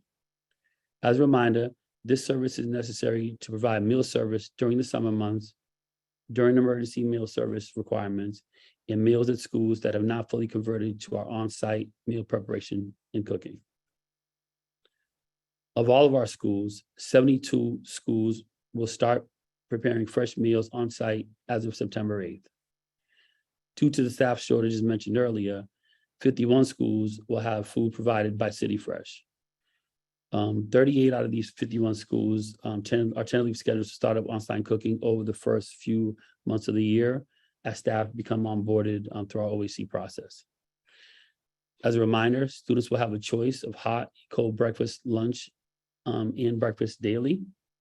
The cafeterias will remain open to ensure all students are provided breakfast, including those that may arrive late due to the Orange Line shutdown. Next slide, please. With regard to our facilities department, they've been very busy at work this summer, and this is their go time as we describe it. So I just want to thank you all for the work that you all done this summer, specifically as well. They've been engaged in deep cleaning of our schools so that our students and staff can come to a facility that's clean, safe, and ready to teach our students. Our schools have undergone deep cleaning to ensure that we're ready for the first day of school. This includes cleaning and disinfecting of all high-touch areas, bathroom cleaning, restocking of supplies, floor and carpet cleaning, and refilling hand sanitizer stations. 580 4 bottled water coolers have been professionally cleaned, disinfected, and repaired as needed at 94 schools. All bottled water coolers are on schedule to be ready prior to the start of school. And just to highlight a few school improvement projects that the team has been working on, as if you're in and around schools, people have seen that we've stripped and refinished floors, replaced a lot of light bulbs to increase lighting in certain areas. As a brief update to our AC installation project, 956 ACs have been installed as of August 29th. And as a reminder, due to our old infrastructure with the BPS system, any electrical updates that are required need to be performed first, then the installation of window air AC units can occur. We are on track to install all ACs by spring of 2023. Another improvement we've been working on is that the 229 new filtered bottled refill stations have been installed in 24 schools. This is part of the district's drinking water access initiatives, a 4-year project launched in 2020 to install 1,400 units across all schools. The project is expected to be completed by the end of school year 24-25. Also this year, we've done some painting. We have 23 schools who have received painting and a fresh facelift. We have installed 3 modular units at the Bates, Grew, and Chittick Elementary schools, and have repaired approximately 57 requests for bathroom-related repairs have been completed. And lastly, with facilities, I just want to highlight a lot of interior, exterior repair and replacement work has gone on. Just to highlight a couple, we've installed radiator covers, which has been a new initiative that we've been embarking on and have a contract for in place, whiteboards, interior doors and locks. And exterior, we've been doing work on roofs, masonry, and walkways, just to name a few. Next slide, please. As you all know, Safety Services has been really busy and active over the last couple of years in light of the police bill reform and a lot of the tensions that have been going on locally and in the country. Since the implementation of the police reform bill in 2020, the Office of Safety Services has worked to update the role of safety service specialists and hire for new positions. We have seen some turnover in that department due to the shift in role, and we're on track to fill positions that we have. We have had interviews over the summer, and we're in the process of clearing some of these hires in our OHCQ, but we're excited to be working on that endeavor. In addition to the information provided on the slide around dismantling structural barriers and implementing systematic changes mentioned, I want to provide an update on the training of our safety service specialists, our school-based staff, in coordination with Boston Police. Safety specialists have achieved ongoing training this summer and last spring around safety care de-escalation, restorative justice practices, Rewire 4 by ROCA, how to build a wellness program, the real training as required by the City of Boston, which stands for Racial Equity and Leadership, NASRO, CPR training, and clarifying their roles in the Code of Conduct. With regard to coordination with Boston Police, I want to thank members of the Boston Police Department, Superintendent Chin, Captain Hussein, Sergeant Detective Boyle, Detective Larry Ellison, for participating in weekly meetings since mid-August to plan for a successful school year. The purpose of the meetings were to, 1, plan professional development for school leaders and their safety teams prior to the opening of school and throughout the fall and school year. Review and finalize BPS and BPD day-to-day operations with input from stakeholders. Review emergency management response and communications, and ensuring all safe mode and evacuation drills are conducted by all schools. Results of those meetings yielded a schedule of ongoing training, which began in the Management Institute mentioned earlier. And we have 4 additional dates scheduled for the month of June to have these trainings. Please note that these trainings will also be available for BCYF staff in all buildings where we share buildings, and we're still working with Boston Police on how they can support us with active shooter training. We've reviewed and received feedback from stakeholders on BPS and BPD coordination and documents that will be used to inform and train stakeholders on how we will work collaboratively throughout the year. Finally, with regard to safe safe mode drills, we've narrowed the window on when schools need to conduct these safe mode drills. The current circular requires them to be done in September and January. The team has agreed that schools should hold the safe mode drills during the 2 specific weeks in September and in January. The September trainings must occur between September 19th and 30th, and the January dates must occur between January 16th and 27th.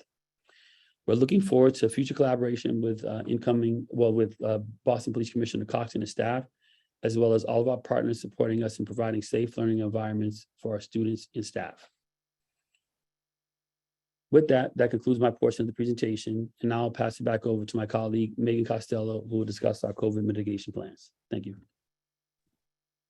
Thank you, Dr. DePina. Good evening, everybody. I'm filling in for Jenny Lobo-Lopes, our Senior Director of Health Services, who's at a training this evening and couldn't be with us. I've been working closely with Jenny and our other colleagues as we prepare for another year with COVID as a daily reality. I really want to thank Jenny and her whole team who have just been tirelessly at work to ensure our schools are safe and prepared as we enter into this school year. Our strategy, as you can see here, remains multi-pronged. Testing, vaccine clinics, masking, air quality, and ventilation are all really critical to ensuring our schools are safe and healthy. And we're going to utilize the layers of these mitigation strategies. And as the data evolves, we may change some of these policies throughout the year. For testing, students and staff will have access to a test kit every 2 weeks. That test kit will contain 2 tests for weekly testing. And we're encouraging folks to test either Sunday evening or Monday morning. We also will have symptomatic testing for students in schools. They will need a consent form, but if a student is showing symptoms during the day and they need to, understand if it's COVID or if it's something else, they will be able to go to the nurse's office and get a COVID test. Parents and guardians will also be required to let us know if their child does test positive outside of school. And so that's another key thing for families to know.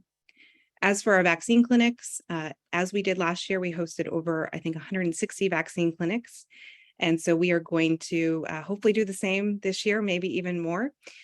We are partnering with the Boston Public Health Commission and CIC and many other clinical partners to make sure that we can have a vaccine clinic at every single school.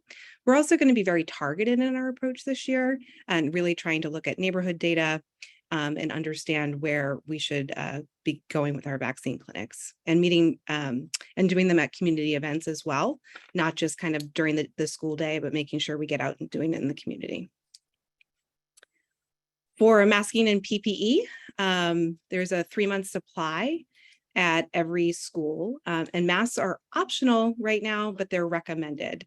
We do have some specific situations where masking will be required, such as if a student is returning from isolation before 10 days, or they're in the nurse's office. So we have all that information on our website and have sent that out to families today to make sure they know about all our protocols. And lastly, on air quality and ventilation, as we have in previous years, we have air purifiers in every classroom and common spaces like cafeterias and gyms. The filters for those air purifiers have been changed. And schools that have HVAC have had their filters either changed or will be changed when they expire. Lastly, we do have the air quality sensors, which have been installed in every classroom, and our dashboard is on the website. Next slide, please. There's 2 things that I really wanted to make sure families understand, and it's about positive case notifications to families and our isolation and exposure protocols. So we're going to notify families, as we have in the past, about positive cases of COVID, but we're going to do that in 2 specific instances. So if a student tests positive from a symptomatic test at school, we will, notify families of that individual case, right? Because other students in the class could have been exposed. We will also notify families of a cluster of cases. So if there are 3 or more cases in a particular classroom, we will notify families of that. We are meeting every afternoon with the Boston Public Health Commission, Health Services, BPS leadership to review the number of positive cases. But it is important to note that we will not be able to notify families about community cases. So this is when a family might call and report a COVID positive case from outside of school. We can't verify those cases, and oftentimes, the community hears about them before we can even notify families. The last thing we want to note is on isolation and exposure. We talked last year a lot about isolation and quarantining. That was the language we used last year. This year, we're using isolation and exposure. So isolation is for an individual who has tested positive, and exposure protocols are for individuals who've been exposed to somebody, but they themselves are negative. So for isolation guidance, student and staff who have tested positive should isolate at home for at least 5 days, and parents and guardians must notify the school. If after 5 days or more of isolation, if symptoms have resolved and students and staff test negative, they may return before the full 10 days, but they must remain masked for those final days. If a student is exposed, students and staff who've been exposed to COVID, regardless of their vaccine status, are no longer required to quarantine at home unless they have symptoms of COVID-19. Instead, students and staff with a suspected COVID exposure may return to school, but they're required to wear a mask for 10 days following that exposure. So as we have in past years, we will rely on all of our strategies to keep our students and staff safe. We will remain flexible as we make changes needed based on the latest data and recommendations from the Boston Public Health Commission. I will now turn it back to my colleague, Dr. Linda Chen, who will discuss our final updates this evening on student assignment and academics. Thanks, Megan. We want to share the status of our school registration. So from July 1st through August 30th, a total of 1,916 students have registered. Also, as of August 30th, a total of 50,987 students are enrolled in the BPS schools. As is typical, this number will fluctuate as students continue to register or withdraw, and until we have reconciled our rosters for any students who have never reported, which will be finalized in September. The formal enrollment total will be available as per usual, October 1st. On the next slide, we also wanted, on the bottom of the slide, we also wanted to update you on the status of wait lists. On August 12th, all families on multiple wait lists were required to drop to one wait list. On August 23rd, BPS sent an automated call to families on wait lists for schools with open seats. We'll continue to make calls until all wait lists for open seats are exhausted. We'll go on to the next slide. We're continuing, of course, to encourage families to register for school in a number of ways. For example, we have advertised on Spanish language and Haitian Creole language radio stations, sent staff to community events around the city, distributed flyers in the 9 languages across the city, and are sending direct communication to families to enroll students prior to the first day of school. We want everyone to be ready. The new BPS helpline has launched and is up and running. Families can call 617-635-8873 or email helpline@bostonpublicschools.org. The helpline phone number and email are being shared broadly with the community through promotional materials, community events, distribution, through school newsletters and such. The helpline features the use of a ticketing system, providing accountability to families and data for the district about issues that need to be addressed more systemically moving forward. We've been hosting the annual kindergarten days, and we were so excited yesterday about the return of our citywide celebration at the Children's Museum. It was great to see school committee members yesterday and all families across the city. There's nothing like the joy of seeing all these eager learners and our families coming together in community. As the superintendent mentioned earlier in his opening comments, there will be back to school community meetings that will take place with the superintendent on Thursday, September 1st, tomorrow at 6 p.m., as well as Saturday, September 10th at 10 a.m. As we move on to the next slide, I wanted to share some updates for us at the BPS here regarding our focus on direct supports for our students and our schools. So you'll see on this slide that BPS schools are now assigned into one of 9 regions. These were organized with 3 priorities in mind. First, support for academic and operational achievement. Second, geographic proximity to center our communities, especially at the K-8 levels. And third, to ensure continuity of support. So each of these 9 regions is led by a school superintendent who coordinates a team of regional liaisons to provide just-in-time supports to schools, including the use of student learning data, equitable literacy coaching, support for students with disabilities and special education, students who are multilingual learners, social work, attendance, and to ensure operational efficiency.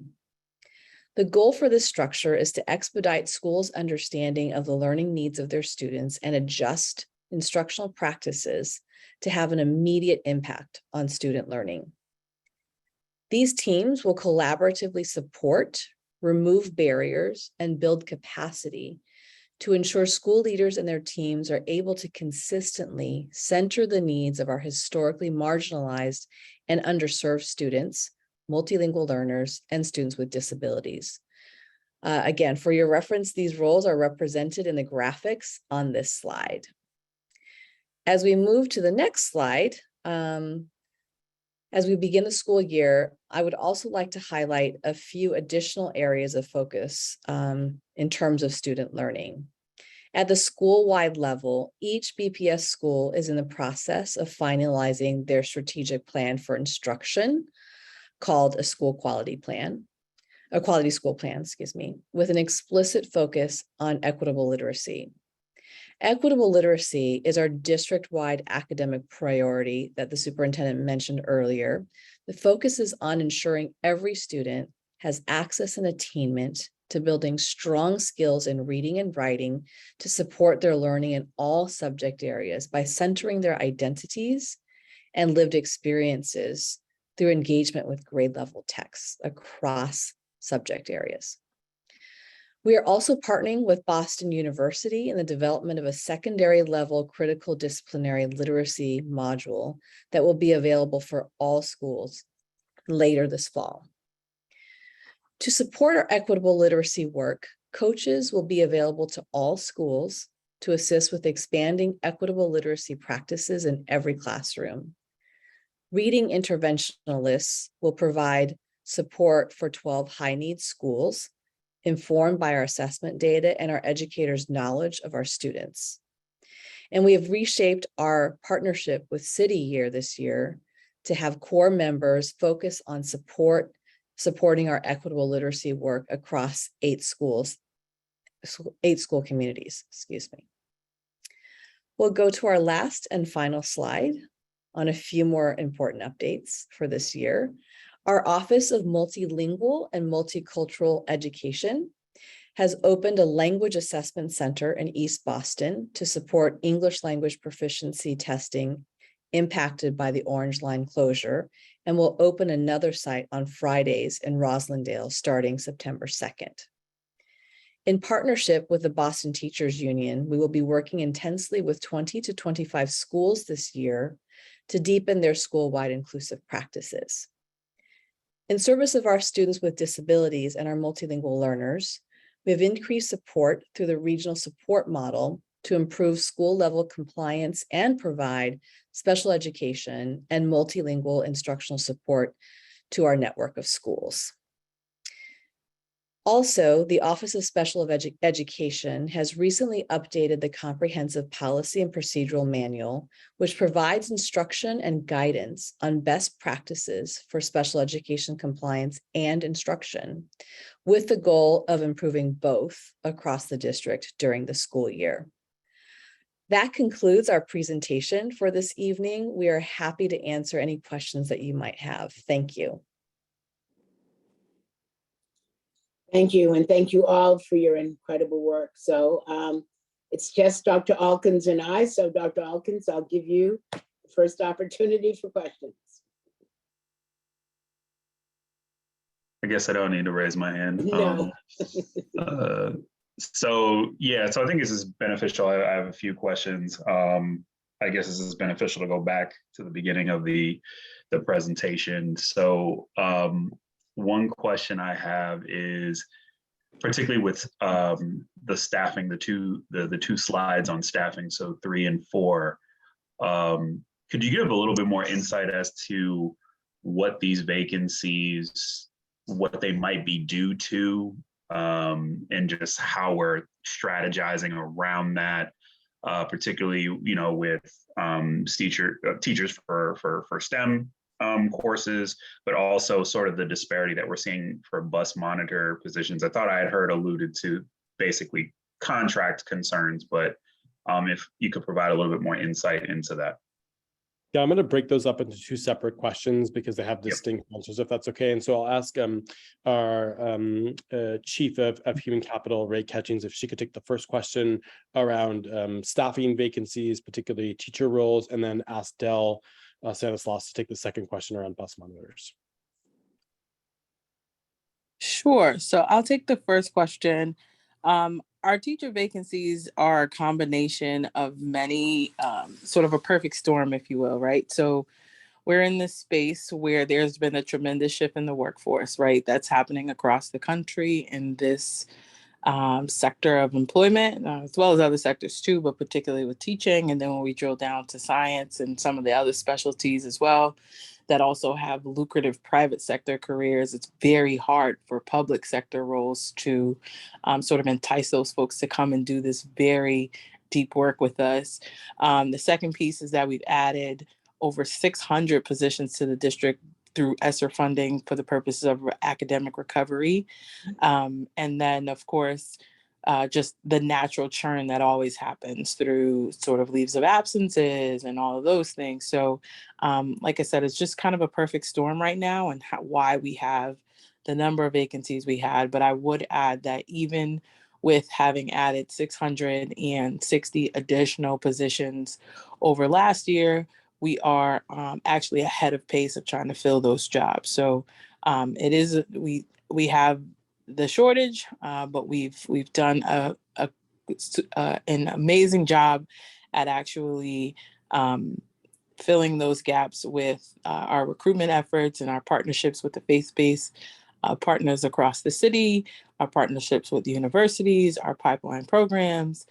So those are some of the strategies that we've been using to bring folks back. And Ray, could you or Chief Wosu speak to a little bit about some of the recruitment work and other efforts we're doing to particularly tackle the science vacancies? Oh, for sure. So we are looking at position folks who have recently exited through either provisional status or licensure, things that they may have cured over the summer, and asking them to re-enter our pools. We are reaching out to retired folks. We're reaching out to folks who are in their 5th year of like a program at MIT or Northeastern for them to return and provide either first-year classroom experiences or even enter our system as long-term substitutes until they're ready to make the transition. So we've done a number of things to try to cultivate talent around that critical area of shortage. Is that including sort of engaging the local nonprofits that have worked directly with students? So I heard you say pipeline programs. Has that been successful as a strategy? So our pipeline programs are internal programs that have largely revamped over the last year coming out of COVID. And we have yielded some candidates out of that. I can get the exact number for you. Our local partners are like the Boys and Girls Club, the YMCA that might run an after school program. And we're reaching out to those staffs to see if they could be interested in daytime, sort of during the day roles, if you will, as well. So It's a number of partners across the city that I could probably get you a comprehensive list at the conclusion of the meeting, but just to name a few off the top of my head. Thank you. There was a second question embedded in this on hiring a bus monitor, so I'll turn it over to Dell to speak a little bit to that question. Thanks, Drew. First, I just wanted to start to report out on the waivers really quickly. So far, as of today, we have 429 families that has put in waiver requests for their students. On the bus monitor front, on average, our bus monitors has historically gotten paid approximately $18,000 per year. So with that, myself and my team has been working a lot with the city to increase bus monitor pay through contract negotiations, and that's ongoing. And as you know, $18,000 is just not a lot in the city of Boston. So we've tried many different approaches to recruit monitors. We've seen a lot of folks come on board wanting to be hired as bus monitors, and when the conversation of salary starts, we've lost a lot of people in our bus monitor pool. One of the things that the district approved is to do some sign-on bonus with sign-on bonuses and retention bonuses with bus monitors. We're looking at continuing to push that effort in terms of like hiring by just advertising this hiring bonuses and retention and hiring bonuses with bus monitors. Additionally, we're working with school staff to ride buses out of school and in school in the morning, and we're compensating them at a per run rate. So we're also working with school staff to support students on buses. If I could also add that on Friday, in partnership with members of the mayor's team, we will be going to the residency commission to seek a waiver for this year because of the sort of need of BPS to waive any residency requirements, particularly for our bus monitors and food service workers over the course of this year. And we think that will be an additional strategy to increase the number of folks in both of those roles. Thank you. I guess we can bounce back and forth, Jerry, like Madam Chair. I got other questions, but we can bounce back and forth. We can go back and forth. All righty. So let me go back and look at mine. Yes, well, one thing, mine will bounce all over the place too, but I saw that we were putting 3 modulars at schools. Can you talk a little bit about that? Sure, that was part of our K-6 expansion work that we had, that we started last spring. And we use modulars as a way to expand the footprint of those school campuses to accommodate for those classrooms that were needed to do the K-6 program. Those schools all had adequate space to add modulars, so wouldn't cause a similar issue. Okay. My other issue is around the vacancies of teachers. And I guess my question is, particularly if they are teaching subject matter like science or math, how are we going to make sure the student experience is not compromised by not having a permanent teacher at the beginning of the year? And my concern is, rotating substitutes who may or may not have the skill level to actually teach the courses, and worrying about particularly 7th and 8th graders, who are now in the whole Mass core trajectory, not getting off on a right foot on a critical subject. Yeah, let me start on that question, and my colleagues can jump in if they have additional content here. But I do think it's really important to just lead with this idea that based on our analysis and all the partnership we've done with schools, we are very ready to implement the Mass Core graduation requirements. We are committed to that. We have been working hard. I want a special thank you to the academics team who worked with each school leader, secondary school leader, through the probable org process to make sure that our schools were designed and that we have the positions, and we've been working on the staffing relative to those issues. It is true that just sort of an analysis of, I think, roughly 18, science openings, particularly impacting secondary schools. That is something that we need to deeply focus on. I want to thank both the RCD team as well as the Office of Human Capital, who have been taking on a number of strategies to make sure that we close this gap before the start of school. Some of those strategies include recruiting back recently retired teachers who might be eligible, who know this content area, and who might have the eligibility to return to the classroom for a short or long period of time to help us during this period. We are working with some creative solutions around central office staff and other partners, particularly in the STEM fields, to help us support some of those openings. In addition, our school superintendents are working with each individual principal to potentially redeploy staff who have licensure in key areas to make sure that the critical needs around some of our core content and Mass Core graduation requirements are being met for our students, particularly those students entering grade 9, given the policy demands.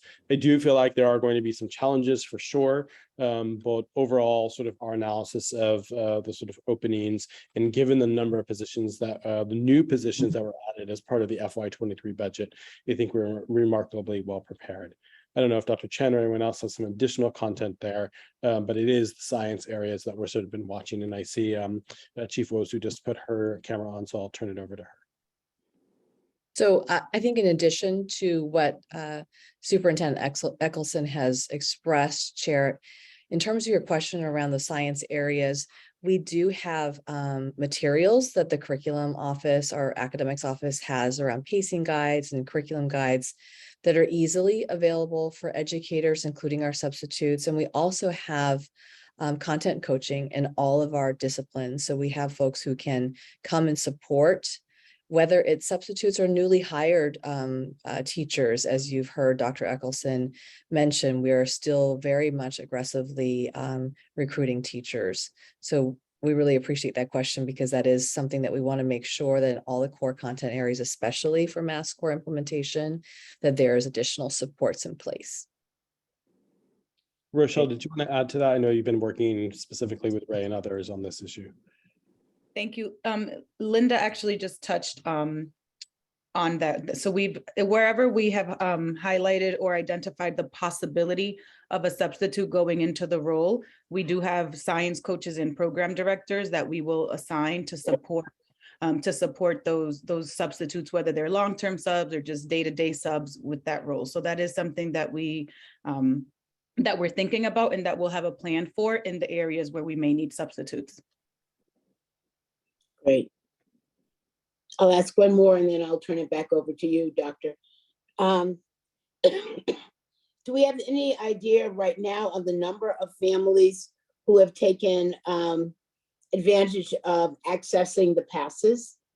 And then my other question is, I know you said that students will receive their passes on the first day. I'm wondering about kids for whom they did not have a pass last year, so who may not have one in their possession in terms of getting to school on the first day, so that they're not confused or whatever. Thank you, Chair, for that question. So to comment on the passes, I do not have a number of passes were distributed to schools to distribute to families. So I don't have the number of families who have actually used the passes. In terms of students getting to school, the MBTA ride on the first day of school will be free for all students. And passes was already distributed to schools, so schools have passes and students will pick up their passes on the first day. Great. Dr. Hawkins? I'm sorry, Madam Chair, before you go, just to clarify, The pass will be distributed on whatever first day it is for students. So if students don't go on September 8th, whatever day they first show up, they'll get that pass. Yeah, okay. Mhm. Dr. Alkins? Thank you. So my next question actually was around facilities, just about how, I guess, what was the order for which the schools were sort of assigned these repairs, whereas you gave a breakdown for certain schools about a certain number. Typically, it was around like 24 to 26, depending on whatever was repaired. Do we have a sense of how are those schools selected in terms of priority? Sure, I know our team, Brian, for them to call, so I'll defer to Brian. Thank you, Brian. Hey, good evening. I'm Brian Ford, Executive Director of the Facilities Department. Just in reference to the repairs, we actually did run a racial equity and planning tool with our opportunity index. We cross-referenced it with our building dashboard that had a lot of the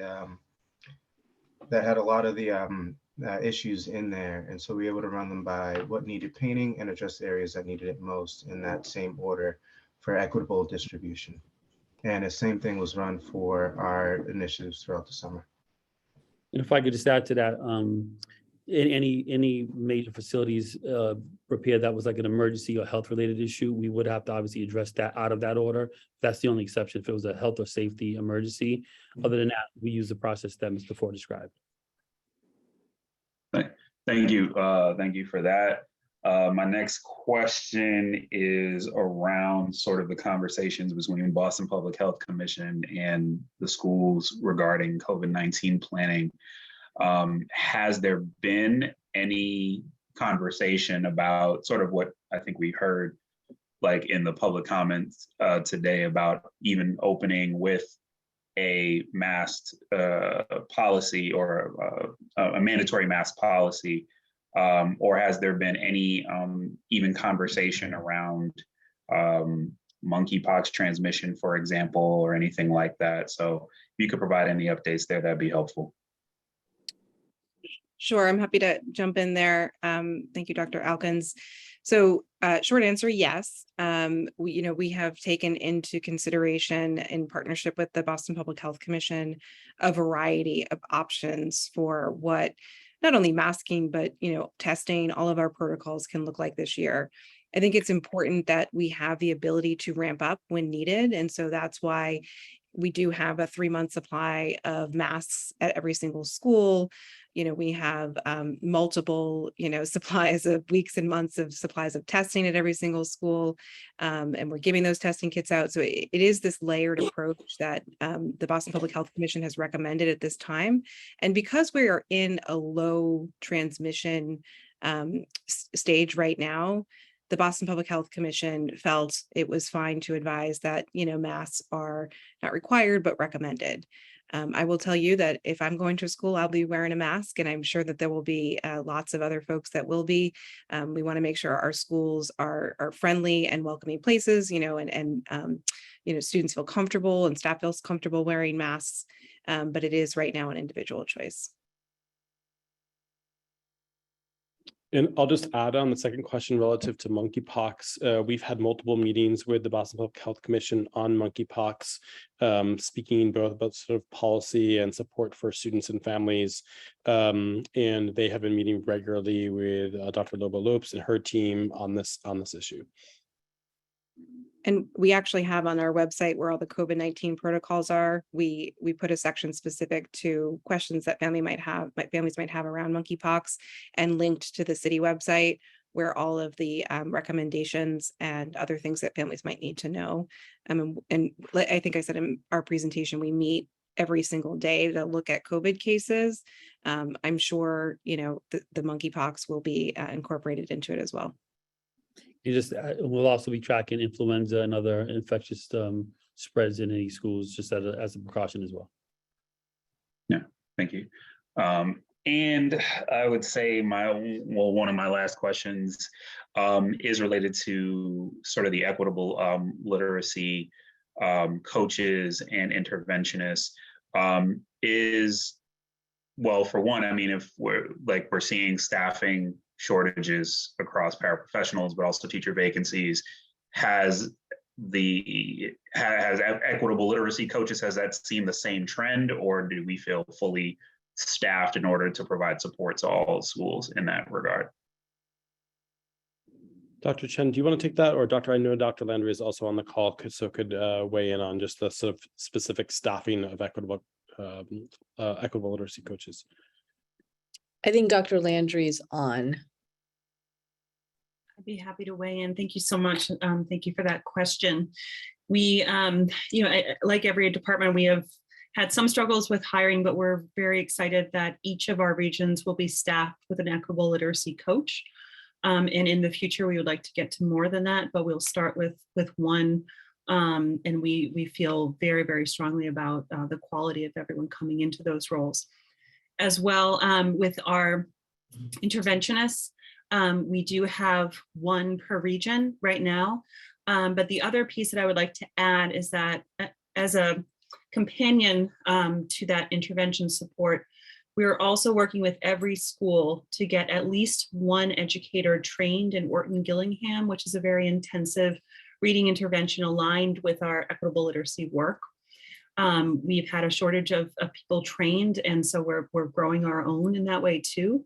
So we're really excited that we'll have over 120 additional highly skilled interventionists in every building.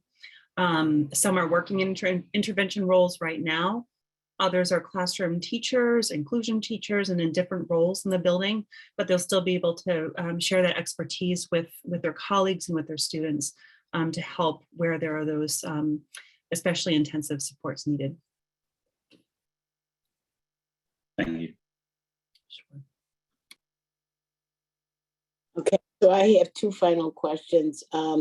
One is, I noticed that on the list of needing to hire, there were a number of safety service positions open. Can you explain what those are? Yeah, I think Neva Coakley, Chief Neva Coakley is on the call, and so we'll sort of defer to her, and if not, I know Sarah DePina can take the question.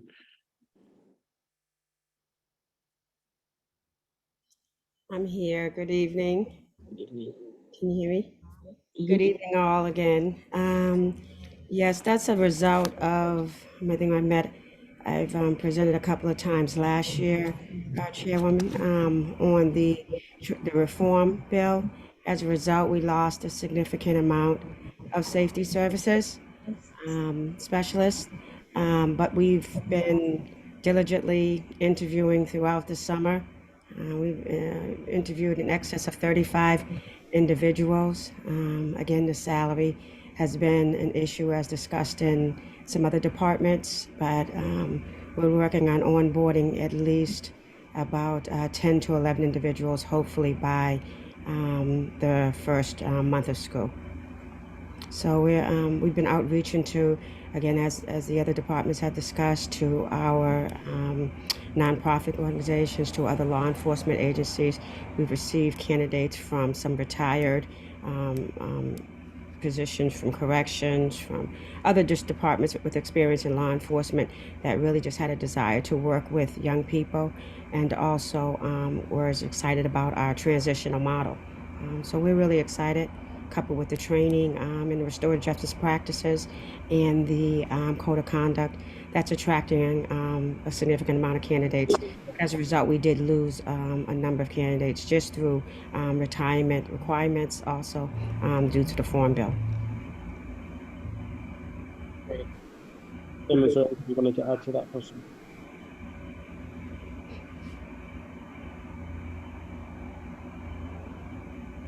I'm sorry, Dr. Eckelson, did you ask?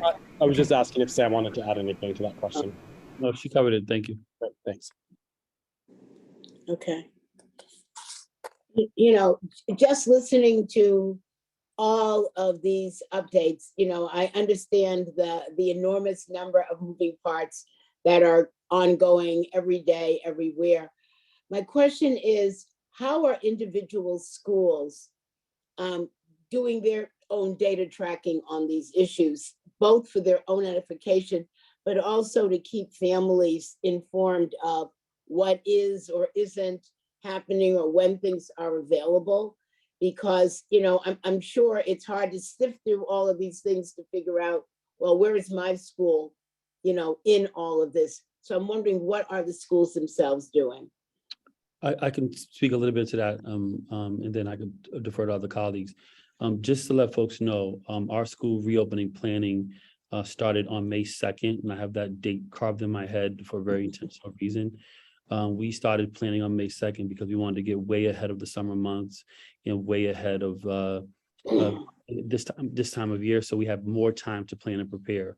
So we started meeting with a cross-functional team of about over 40 departments, and each of them had a representative that brought work back to the departments. And we talked through different central office needs and school-based needs. So this division of schools was headed up by Jeff Rose. I want to call out and thank very much for all his support around organizing us around this effort. He represented his team on that group. We over the last 3 weeks since schools have been back, we have a specific tracker that we give to school leaders around the different components and moving parts that are needed for school opening. Part of that's communication with families, part of that's scheduling of students, part of that's scheduling with staffing. So what we have is our operational leader core, who goes out and visits the schools during this 3-week period between the time they get back and they open up schools. They meet with them regularly, week to week, to make sure that they're making progress on all the items to prepare for school opening. And we bring that information back to the cross-functional team where all those departments are represented. And if there are any flags and issues that are happening at a specific school, we have the people in departments on the call, involved in the tracker day to day, and are able to address and respond in real time with the school leaders. And again, the school leaders also know they have contacts within different departments that they can call, help resolve issues, but their operational leaders are their primary point of contacts. And the school superintendents also work with them closely to verify they have everything they need, and they report back if things are off track as well. So there's a system in place. It's really robust. But I think with the addition of the new operational leaders, with the new regional structure where there's less schools per region and more manageable in by neighborhood, I think we've done a good job of staying in touch with the schools. And if we haven't, schools should feel free to reach out to the operational leader. Can I just want to make one point super I think Dr. DePina made it, but I just wanted to sort of thread it a little further. So in the past, I think we've only had about 6 operational leaders, which were supporting a number of different school superintendents. And because they weren't organized by neighborhoods, it meant a lot of sort of traveling between in different parts of the city. Now that we're organized by neighborhoods, and because of Superintendent Casilius's dedication to make sure that there was support for this regional model, we have 9 operational leaders this year, meaning that each school superintendent is working directly with an operational leader. And it's not appropriate, or it's not good enough for us to say, like, are the school schedules done? Yes, okay, great. But the operational leader, the school superintendent, the school principal need to go through those schedules and make sure that students are individually scheduled, that each teacher is teaching their full load. And we're really just trying to go, we've transitioned now from the sort of system level sort of readiness down to the individual schools. And in addition, making sure that that communication is ready to go out to individual families based on sort of school messages. And we do have an expectation as part of this that every school is sending some welcoming messages and some clear messages around school readiness to each family across the BPS. And I'm going to add one thing, because I think our colleagues really deserve credit for this, particularly Jeff and his team over in the schools division. We have ALI every year, which is great. And, school leaders, come together and talk about a variety of things for the school year. But this year, we added the Management and Operations Institute as well. So we really are able to allow ALI to focus on the academics, equitable literacy, really student outcome focused. And then school leaders can go to MOI, but they can also send their assistant principals or, other deputies that they have in administration to really dive into understanding at a systems level what the operations are. So I think we have really set ourselves up for, nothing's going to be perfect, right? We know that, we've learned that in this game, but really trying to make sure that we are as prepared as possible from the operational side. Thank you. Dr. Alkins, any final questions?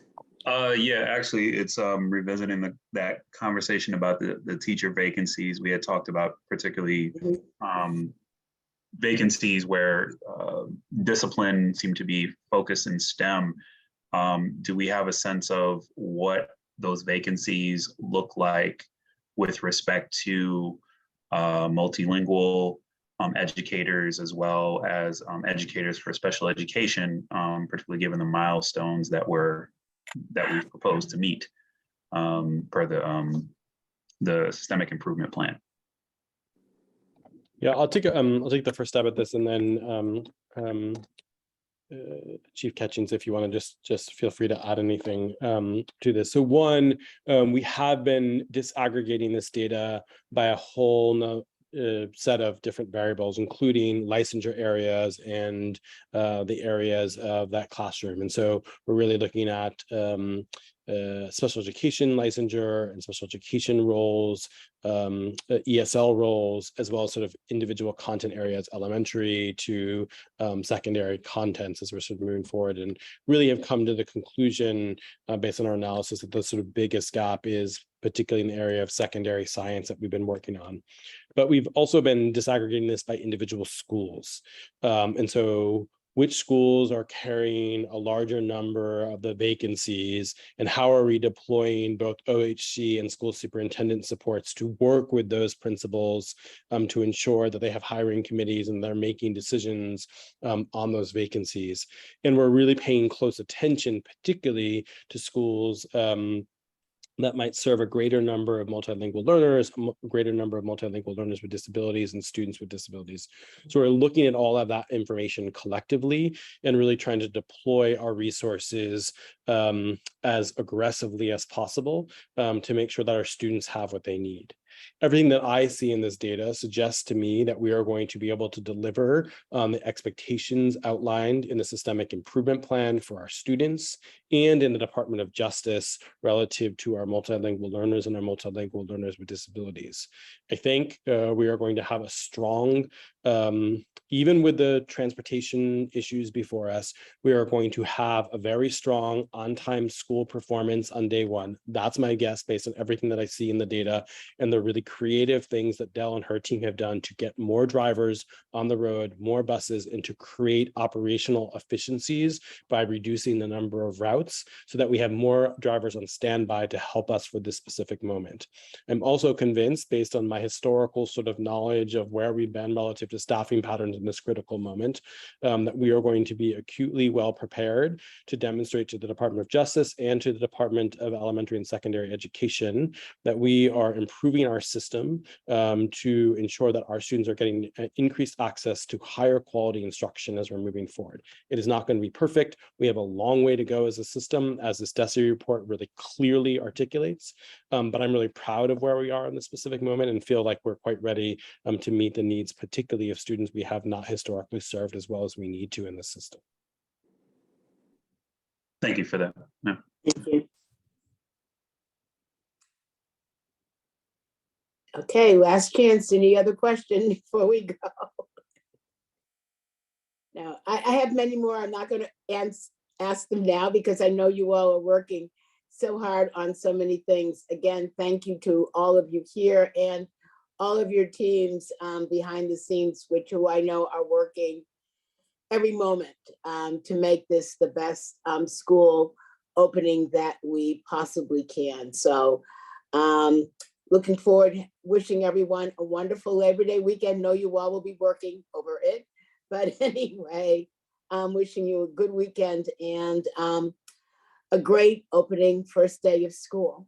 And Chair, can I just make one reminder before we close? I just want to remind the public that tomorrow evening at 6 p.m. we have a community meeting to discuss. Some of this content will be repetitive, but we think it's really important that we get some of these key messages out. We'll be available to answer questions that people have about school readiness.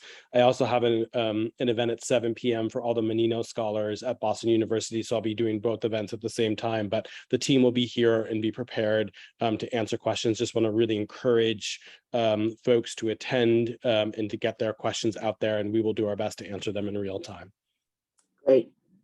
And so we look forward to the reopening of school on September 8th. And we'll be back here, our next school committee meeting at 7 on September 14th to report back on that and as we move forward. So again, since we've already, we've already concluded, this will conclude our business for the evening. And since we've already adjourned, we can just close out the session and say good night and thank you. Good night, everyone. Thank you. Good night. Thank you, Madam Chair. Thank you.